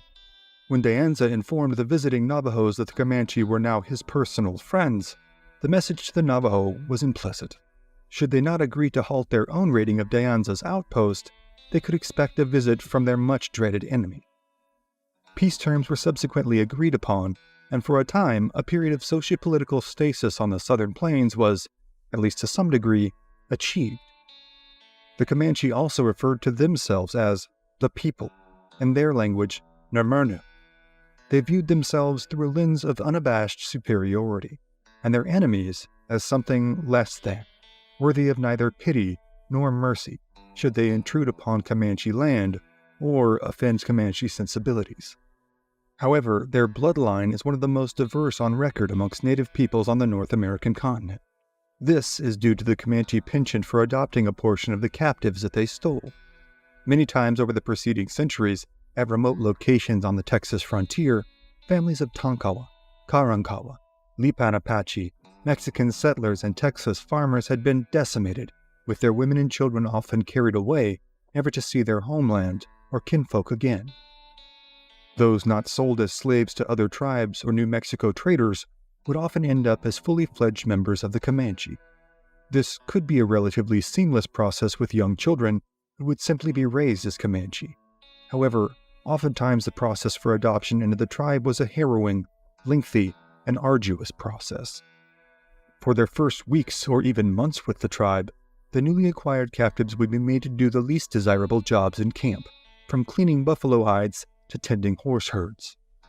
This had been the fate of Nautda, the young mother who now lies with her infant, deeply ensconced in this Comanche stronghold in the Wichita Mountains. She had been born in Crawford County, Illinois, in either 1824 or 1825, to Silas and Lucinda Parker. Her birth name had been Cynthia Ann Parker. In 1833, when she was 8 or 9 years old, her grandfather, former Continental Army soldier John Parker, convinced her parents, as well as several other members of the Parker family, to emigrate to Texas. At the time, Texas was in a state of upheaval, awash in chaos and bloodshed. It was 3 years before Texas would win its independence from Mexico and establish itself as an independent republic. However, the cause of the bloodshed was not the warring of principalities, but the incessant raiding of the Comanche. The Parkers were well aware of the raiding, and had constructed a fort to protect themselves against the Comanche attacks. But on the morning of May 19, 1836, when the men were out working in the fields and the gate to the fort was wide open, the Comanche had made their attack. By this time, the Texas War for Independence from Mexico was raging, with the Battle of the Alamo having occurred only a few months earlier. With their two main contenders for Texas engaged in fighting each other, the Comanche were wreaking unfettered havoc on homesteads all across the Texas frontier. What had started out that morning at the fort as a painfully awkward exchange marked by overtures of peace by the Parkers quickly devolved into a massacre in which most of the men in the family were killed and the women and children taken prisoner. Samuel Frost, Robert Frost, Silas Parker, and Benjamin Parker were all cut down and scalped. The 77-year-old John Parker was, in what order we will never know, scalped, emasculated, and killed. The young Cynthia Ann had been taken, along with Elizabeth Kellogg, age 39, John Richard Parker, age 5, Rachel Parker Plummer, age 17, and her baby son James Pratt Plummer, age 1 year, 4 months. James Pratt Plummer would soon be killed by the Comanche due to his inability to keep quiet as they traveled. The unfortunate toddler was summarily disposed of by Comanche warriors roping him and dragging him behind their galloping horses. The rest of the Parker clan would, eventually, be returned to their family, though all would be permanently affected. Cynthia Ann, however, had been taken in by a kindly Comanche woman, who cared for her and shielded her from the sights and sounds of the physical, psychological, and sexual traumatization being inflicted upon her aunts at the hands of the Comanche captors. She had been subjected to cruel treatments initially as well, but over time had gradually become accepted by, and then adopted into, the tribe. Life as a Comanche woman, though, was a seemingly endless succession of chores seen as below the stature of men whose primary roles were as hunters and warriors. While the worst jobs could be outsourced to slaves held by a woman's husband, a Comanche man often also kept multiple wives, as they were seen as little more than homekeepers and childbearers. However, by all available accounts, and by her own later recollections, Cynthia Ann loved her husband, and was very proud of his stature as a warrior and chief. She also loved her newborn boy, whose veins coursed with the blood of both Comanche chieftain and colonial soldier. Now, in her new life as Nautda, she felt protected as part of a great nation of warriors who would defend her and her children with their lives. However, on this night, both mother and child are in grave danger. Lurking in the post oaks surrounding their village are a band of Navajo raiders who have been stalking the village for days. They are the party that had been spotted by the Comanche sentries the day before. They have counted on Patanacona and his warriors to charge out of the village to find them and have remained hidden in the hills with the intent of attacking the village once the majority of the warriors had left. In their blind fury, the Comanche have fallen for the ruse, and Patanacona and company are miles away. However, the camp is, of course, not left unguarded. But what remains are largely teenage boys, elderly men, and warriors who are injured or otherwise unable to accompany the raiding party. The Navajo raiding party now advances upon the village, riding slowly and deliberately atop their unshod ponies. They are cloaked in darkness and intent on killing any Comanche they can find, and making off with as many of the Comanche's valuable horses as possible. As they advance, they find themselves so close to the village that they can make out the silhouettes of those still awake in their lodges. It is then, however, that the barking of the village dogs alerts the Comanche sentries on guard. These are young teens given the task of standing guard as a precursor to service as a full-fledged warrior, but they are ready and willing to do all that is necessary in defending their homes, families, and possessions. Within seconds, the loud wolf-like howls of the Comanche flood the air, awakening all within the village and sending the remaining able-bodied men flooding out of their lodges. The 16 Navajo are met with a hail of arrows and quickly reconsider their main attack on the village. Instead, the comparatively horse-poor Navajo turn their sights towards the sizable Comanche herd. As a few of the Navajo whirl about the outskirts of the village in order to distract the Comanche, the remainder are able to get away with nearly 200 of the Comanche's horses. Then, almost as quickly as they have appeared, the Navajo are gone, heading southwest at full speed. For the remainder of the night, the Comanche are left to seethe, as riders are sent out to inform Patanacona's party of what has occurred. Nautda, meanwhile, has been yet again thoroughly traumatized by a raiding force of natives. Now, as she clasps her newborn tightly and waits on the return of her husband and his cohorts, one can only imagine the mix of terror and righteous indignation swirling in her heart and mind. The life she had so tediously built after the sudden and violent collapse of all she had known as a child had nearly been snuffed out at the blunt end of Navajo war clubs. In a few hours, Patanacona and his warriors ride back into the village. After checking on their wives and children, the enraged party heads out on the trail of the Navajo. The fleeing Navajo know they have acquired a sizable bounty in the way of their newly seized horse herd, but the additional 200 animals also present a consequential challenge in slowing the party down drastically. The Navajo have no intention of engaging a full war party in open territory during the daylight hours, and know that their only chance in returning safely with the bounty of their raid is to beat the Comanche back to the safety of Navajo territory. They are, however, no match for the Comanche war party, who are now riding hard over ground they had known since childhood. The Navajo raiders are caught within hours, and 3 are cut down in a storm of Comanche arrows, lances, and tomahawks. The remaining 13 Navajo scatter into the west, leaving their dead comrades and stolen horses to the Comanche. Patanacona and his warriors are now in a jovial mood. No Comanche has lost their life at the hands of the intruders, and they have managed to wreak just retribution on their enemies, all while reacquiring their stolen horses. Amidst great glee and whoops of joy and excitement, the Navajo warriors who have been killed are now cut to pieces, As is customary after a victory amongst almost all Plains tribes, the vanquished are marred and eviscerated in hopes that the wounds will be carried into the next life as a reminder of the cost of their misdeeds. Hours later, as the sun begins to fade into the Oklahoma skyline, Peta leads his warriors back into the Comanche village. He greets his wife Naunta and holds up a long Comanche lance, to the top of which are affixed the 3 freshly taken Navajo scalps. With great joy and relief, the Comanche hold a victory dance. For 4 days, drums are beaten, songs are sung, and fires kept burning. One of the first things that the young son of Peta and Naunta sees in his initial few weeks in this world is the sight of his father and the other warriors dancing around a large campfire in the middle of the Wichita Mountains, holding high the freshly dismembered scalps of their hated enemies. To the Comanche, it now seems they are untouchable here on the southern plains. They have driven off these intruders just as they had driven off all the others who had seen fit to challenge them for dominion over these invaluable lands.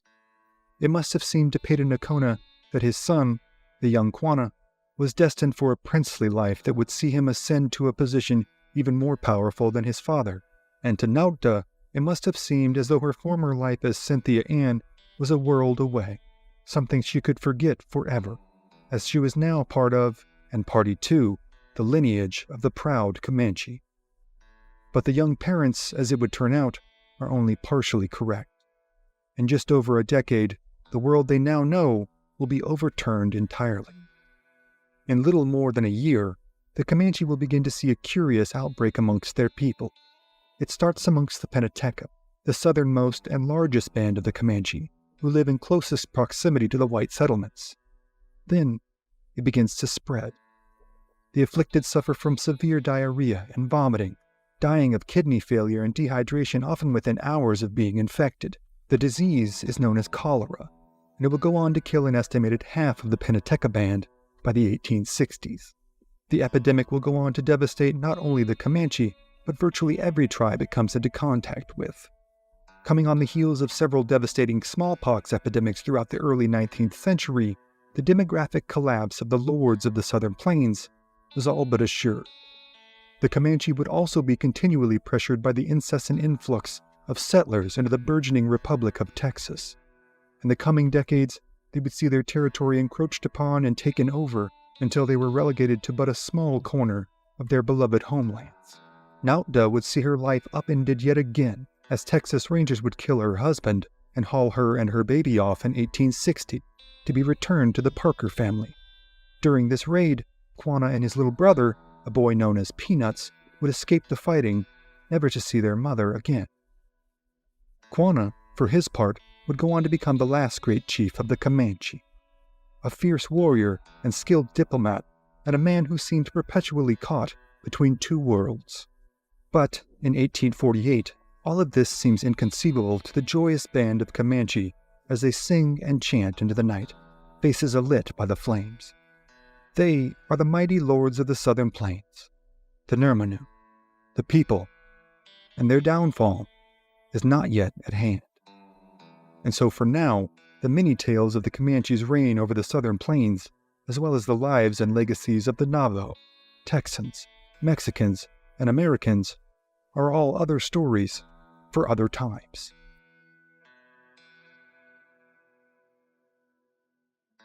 In 1809, on a chilly morning in southwestern Montana, two men quietly paddled their canoes down the Jefferson River. Their names were John Potts and John Coulter. Both had been members of the famed Lewis and Clark expedition and were some of the only non-natives on the continent familiar with this area. Their canoes were laden with beaver pelts, the reason for the joint business venture the two had launched the year before. The previous year, both men had come under attack while leading a contingent of natives from the Flathead and Creek tribes on a trapping expedition through the territory of their mortal enemies, the feared and venerable Blackfoot. Coulter, as a matter of fact, had suffered a leg wound in the attack, though it was not serious. Now, as the two men returned to Blackfoot country to again try their luck and ply their trade, the pair came around a bend to what must have been a truly horrifying sight. Hundreds of Blackfoot warriors were standing on the shoreline, and as the canoes pulled up even with them, they demanded the men come ashore. Immediately. Here, a critical choice was to be made by John Potts and John Coulter. Coulter decided to take his chances and comply, believing the Blackfoot wanted only to rob them of their pelts and supplies, a major inconvenience, but not necessarily a mortal one. Potts, meanwhile, decided he would not be making the trip ashore. He stayed put as Coulter paddled in. As soon as Coulter's canoe grounded on the bank of the river, he was pulled out, disarmed, stripped naked, and the bounty of his canoe was seized. Potts was again commanded to come ashore, but again steadfastly refused. As he refused, a Blackfoot stepped forward and shot him with a musket, putting a ball into Potts' hip. Potts took cover, ducking down low in his canoe, took aim, and fired back, killing the brave who had shot him. Potts' canoe and body were then riddled with bullets and arrows from the hundreds of Blackfoot present, and his life was shortly snuffed out there on the cold river, thousands of miles from his home. Potts' corpse and his canoe were then brought to shore, and as his goods were divvied up among the warriors, his body was hacked to pieces. His hands were cut off, his intestines were pulled out, his liver was pulled out, his testicles were cut off, and as each of these body parts were severed from their owner, the gore was rubbed in the naked and horrified John Coulter's face. Covered in the blood and entrails of his longtime friend and business partner, Coulter was sure he would be executed next. But a short meeting was held among the elder warriors present, and when they broke, Coulter was asked whether he was a good runner. Coulter, a tall, lean, and powerfully built man, was renowned for his endurance and strength. But, guessing the game that might be afoot, he replied that he was in fact a very poor runner. A Blackfoot chief walked Coulter away from the group, pointed towards the open territory heading away from the river, and said, "Go." Coulter took off at top speed, hoping to get as much of a head start as possible. Soon, a large pack, different accounts set them from around a dozen to several dozen, began to chase after him, bows and spears in hand. After several miles of running at max effort through river-strewn, mountain-edged, and timber-spotted prairie, Coulter's nose began to bleed from the strain, and his entire torso became caked in both his blood and the dried and now likely quite pungent remains of John Potts. But his efforts had managed to put a large divide between him and nearly all of his pursuers. One warrior, though, had managed to hang in with Coulter through his entire flight so far, and was now closing ground at a deadly pace. However, he was so exhausted that he stumbled when he attempted to raise his spear to run Coulter through, and fell on his lance, accidentally breaking it into 2 pieces. Coulter grabbed the pointed end and stabbed the warrior to death with it, before taking off again after taking the now dead Blackfoot's blanket. After another 5 miles, he came across a beaver dam and a river. He dove into the icy river, swam underneath the dam just like a beaver, and hid inside the dam until nightfall, all while the Blackfoot who had trailed him there went up and down the river trying to find him. When they eventually relented and left, Coulter emerged from the dam and walked, climbed, and crawled another 11 days to a trader's fort on the Little Bighorn River. He would recover from his ordeal, return again to the mountains, and try to build his own fort with new business partners.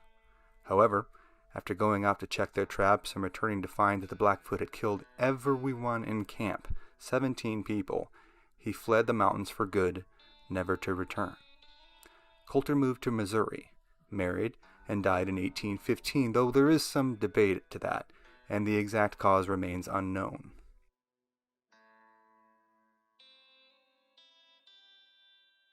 In 1827, a bedraggled group of mountain men made their way in a long train of humans and pack animals through the Mojave Desert in what is today southeastern California. As temperatures soared and water supplies dwindled, the leader of the party, Jedediah Strong Smith, hoped to make contact with the tribe who had saved him when he passed through this same territory a year ago. The tribe, who gave the desert its name, were known as the Mojave. A year before, reaching the Mojave had been Smith's saving grace. Like all mountain men expeditions, He and his company had been in search of territory that was both abundant in beaver and unclaimed by any notable military power, be that native tribes or European or Mexican officials. The world of the mountain men was steeped in cultural, national, and ethnic ambiguity. Their goal was not to destroy or subvert any of the peoples they came across, but to accumulate as many furs as possible, namely beaver pelts, and to head back east to make use of their fortunes by buying land or otherwise improving their station in American society. Jedediah Smith had come west from New York as a young man, finding his way onto an expedition out of St. Louis.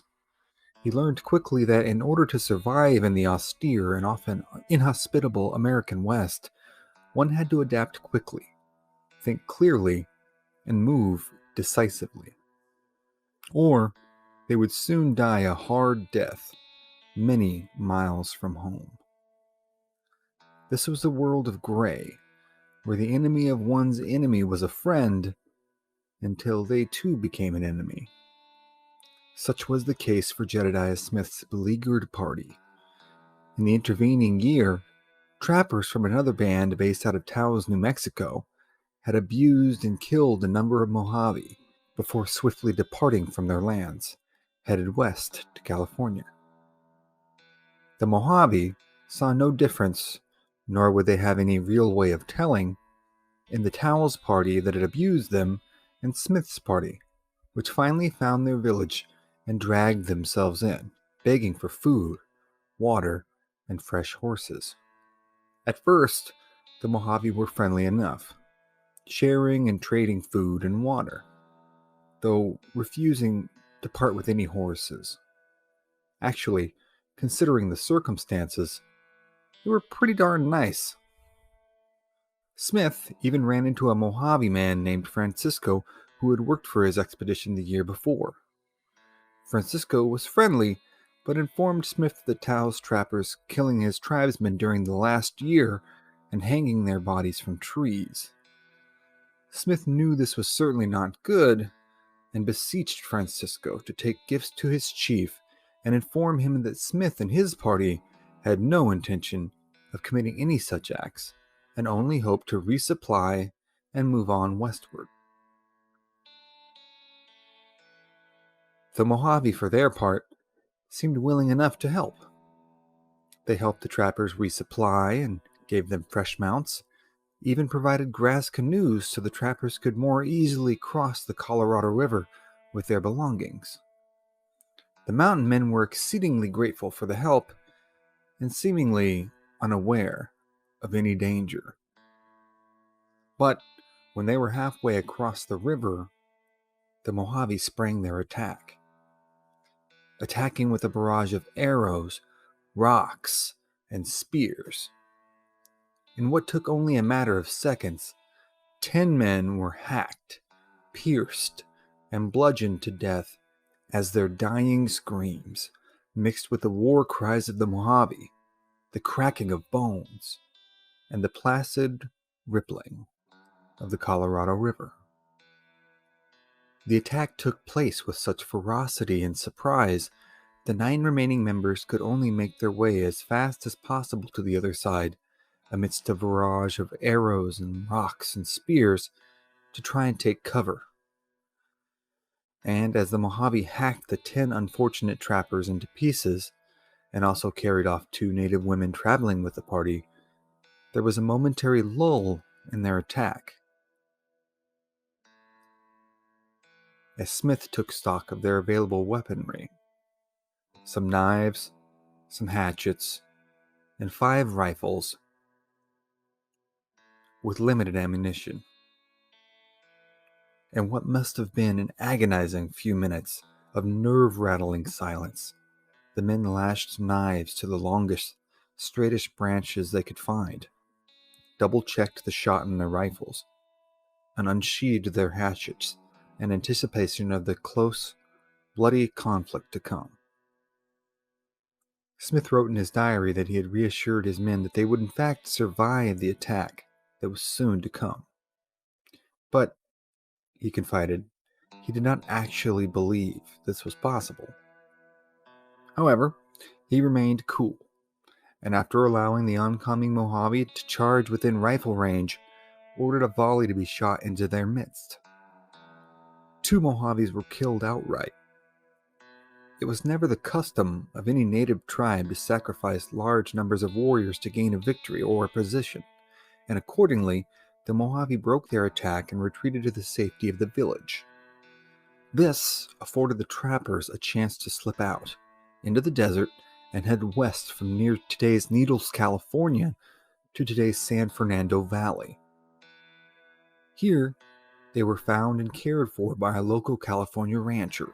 Then, they set about their way north through the San Joaquin Valley, in hopes of meeting with a group that they had left there the year before. From here, near the present-day city of Modesto, they were to continue northward on a journey that would see them survive inclement weather, hostile European powers, and, on another perhaps even more terrifying occasion, an attack at the hands of the Umpqua tribe.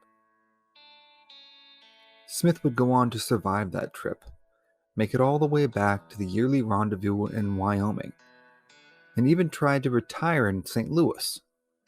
But soon, the trail would call him again, and at the age of 33, Jedediah Smith would be murdered on the Cimarron River by a band of the notoriously ruthless Comanche.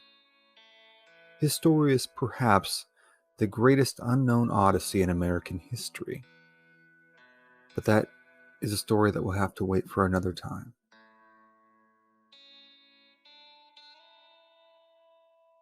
Southern Montana, 1820. In the hue of the early morning light, a village of the mighty Crow tribe stirs in apprehension of an attack that is soon to come. Their chief, an esteemed veteran warrior named Longhair, surveys the surrounding area, replete with hills and thick timber, looking for any signs of the enemy that lurk somewhere outside the confines of the village. They have come here, to this area just south of the Yellowstone River, in order to make a seasonal headquarters of sorts, in which hunters from the tribe can venture out onto the plains and return with their bounties, without requiring their families to leave the relative safety of this slightly more wooded and hilly area. Here on the high plains, the fight for survival is one waged not only against privation and hunger, but against other tribes as well. Though, in these early decades of the 19th century, incursion from Americans and Europeans has been a constant for decades, the primary opponent the Crow have waged war on for years now is their northern and easterly neighbors, the Sioux and Cheyenne. The year prior to this, in 1819, the Crow had suffered a devastating defeat, not far from here, at the hands of the allied forces of Sioux and Cheyenne, themselves having banded together against the Crows in interest of driving out their mutual enemy. The day prior to this, a band of Crow warriors from this village had ventured out into the wilds in search of their hated enemies, but in a sickening twist of fate, had unknowingly passed a band of Sioux and Cheyenne in the area. That band of Sioux and Cheyenne are themselves intent on attacking this village of Crow. Late in the evening, a scout had come rushing into the Crow village, his head bloodied from an encounter with the Sioux and Cheyenne. The scout warned the village that the war party was on its way, and all who could be convinced to flee and take cover in the surrounding landscape did so immediately.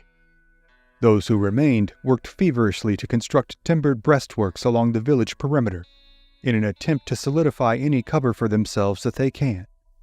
Chief Longhair has stayed in the village, and now he and only a few of the remaining Crow warriors, mostly old men and teenagers, face the coming onslaught. Only a few miles away, the party of Sioux and Cheyenne warriors, under the command of a Cheyenne war chief named Ice, makes their way towards the Crow village. The Cheyenne, in particular, are noted for their various warrior societies, composed of warriors who adhere to certain traditions, oaths, modes of behavior, and dress. Ice, a veteran warrior, belongs to perhaps the most curious group among these, a cohort of warriors known as the Contrary Society. Though all manner of extraordinary claims surround this mysterious group, including that they walk backwards and say no when they mean yes, it is true that they wear their war headdresses backwards. In Ice's case, this manifests in the form of a prairie dog skin, worn flapping down over his forehead. Cloaked in only moccasins and a breechclout, he is otherwise painted completely red, in the style of the Contrary Society. He rides atop his trusted war pony, also painted red. In his left hand, covered in a wolf-hide sheath, Ice carries what is known as the Thunderbow Lance, an item considered to carry powerful medicine for making war. Like a pack of wolves on the hunt, the party of warriors skulks their way quietly through the countryside, scarcely making a sound. Their scouts have spotted the Crow village, seemingly oblivious to their presence, and now the Sioux and Cheyenne warriors, burning for glory and vengeance against their hated enemies, make their way towards the target, seeking to satiate their hunger for respect and revenge. Finally, the Sioux and Cheyenne warriors crest the hill overlooking Longhair's village. There is, however, no swift charge to take the Crow by surprise. Instead, a small contingent of Crow villagers first notice a line of enemy warriors forming on the ridge above their village. Quickly, a cry goes out for the men to arm themselves and for the women and children to take cover. Still, though, Ice and his warriors, themselves adorned and painted according to their respective warrior societies, only watch on, silently observing the chaos unfold below them with a sense of immense satisfaction. Then, suddenly, with a barely discernible flick of his left wrist, Ice unsheathes the Thunderbow Lance. A moment later, an utter cacophony rises up from all the Sioux and Cheyenne warriors, as Ice raises the lance high above his head. This signals the sacred arrow priest, a Cheyenne man named Dog-Face Medicine Man, to carry out the ceremony of the sacred arrows. This is done with the medicine man offering up the traditional incantations in an unhurried, business-like fashion. Meanwhile, the Crow villagers scramble to take cover behind the ad hoc breastworks they had constructed the previous day. Chief Longhair directs his few warriors to take their places, as the women ready their children to make a run into the woods should all seem lost. What is at stake is known to all, young and old. Plains warfare is not for the faint of heart, with virtually all fighting-age males, especially those unfortunate enough to be captured alive, being killed without question. The women and children lucky enough to survive the attack would find their old lives to be distant memories, as their best hope for the remainder of their lives would be to avoid abject servitude by being adopted into their captor's tribe. This long-standing enmity was born out of the brutal nature of the struggle to survive in these harsh environs, and fomented by the necessity of war as a means of social mobility within warrior cultures. Raids like these are not only commonplace, but a critical component of societal structure among many Plains tribes. Still, the visceral, bloody nature of raiding, even in the unforgiving world of the High Plains, seldom, if ever, becomes a banal experience for any of those involved. Now, as the horrified screams of the women and children lilt upwards towards his position on the hill, Ice again raises the Thunderbow Lance in his left hand, signaling his warriors to be ready to charge. There is still, however, one point of unfinished business, a matter of honor, that Ice must fulfill before he and his men can strike the Crow village. A veteran Cheyenne warrior named Two Twists, his hair worn in 2 long braids, rides forward to the front of the line. He, too, is covered in war paint and carries a large rawhide shield on his left arm. In his right hand, he carries a large steel Spanish saber. Two Twists has made a vow to his grandfather, a respected Cheyenne chief named Red Painted Robe, that he would avenge the loss of the old man's beloved son to the Crows the year prior by being the first and only warrior to broach the perimeter of the next Crow village he and his cohorts were able to find. Now, in keeping with his vow, Two Twists raises his saber high above his head, begins to sing his death song, and urges his war pony forwards towards the Crow village at a full gallop. To the whoops and cheers of his Sioux and Cheyenne comrades, Two Twists bears down upon the Crow breastworks, now the lone rider in the no-man's land between the Sioux and Cheyenne on the top of the hill and the Crow village at the bottom. As he comes within range of the Crow village, a hailstorm of bullets and arrows fired by the beleaguered force of aged men and young defenders fly all around him. Yet, miraculously, Two Twists remains untouched as he charges forward undaunted seeming only to gain speed with his downhill trajectory. In mere seconds, Two Twist's pony jumps the timbered breastworks of the Crow, situating him, alone, squarely in the middle of a group of dozens of Crow villagers. He rides through the crowd and, still at top speed, decapitates an unfortunate lone Crow warrior he manages to separate from the crowd. With his mount, his weapon, and his own body now covered in blood, he wheels his horse around and, again jumping the Crow fortifications, makes a mad, victorious dash back towards the cheering Sioux and Cheyenne lines. Two Twists arrives safely back to the lines of his tribesmen, as they exhort his bravery with shrill cries and whoops of admiration. Now wide-eyed and coursing with adrenaline, Two Twists pauses only momentarily to let his horse catch its breath before again thumping his moccasined feet into the animal's ribs, beginning yet another one-man charge.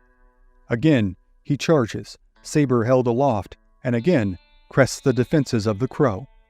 But this time, Chief Longhair and the desperate Crow defenders meet him by swarming upon his horse and smothering the animal's progress before managing to unseat Two Twists and pull him to the ground. He then disappears under a wave of Crow fists and clubs. Now, Ice and his comrades in the Sioux and Cheyenne, seeing his plight, let loose cries of rage that resound through the surrounding hills. Ice now raises the thunderbow lance, and then lowers it, pointing squarely at the Crow village. The instant this signal is given, the Sioux and Cheyenne warriors make their charge, their horses thundering towards the diminutive Crow defenses. Again, Chief Longhair and his contingent of teenagers and elderly men launch a volley of musket fires and arrows at their attackers. But, again, their efforts make little effect, as the Sioux and Cheyenne pour over and tear down the Crow defensive works, killing any fighting-age male or resisting Crow in their path. The Crows now split into several separate groups, which huddle together in defense and make a last-ditch effort to attempt to get their women and children to safety. One of these groups, with Chief Longhair in command, manages to make their way to the outskirts of the village, then begins to make a desperate sprint for the hills. Chief Longhair and the remaining warriors in this group make a heartened stand against the small group of Sioux and Cheyenne who break off from the village to attack them, and the chief and this group are in fact able to slip away into the cover of the timber. Unfortunately for the Crow remaining in the village, there is now no chance of escape, and they are left to draw the full ire of their Sioux and Cheyenne attackers. As the bodies of their friends and kinsmen are scalped, the women and children are gathered up and taken prisoner. Some of the elderly women are sent away and told to find their people and report to them what has taken place here. One of these women, completely blind, begs for the release of her daughter, who she says acts as her only helper in life. In a show of mercy, the woman's daughter is freed and allowed to accompany her mother on their flight. The Crow men who have been captured, however, are shown no such clemency.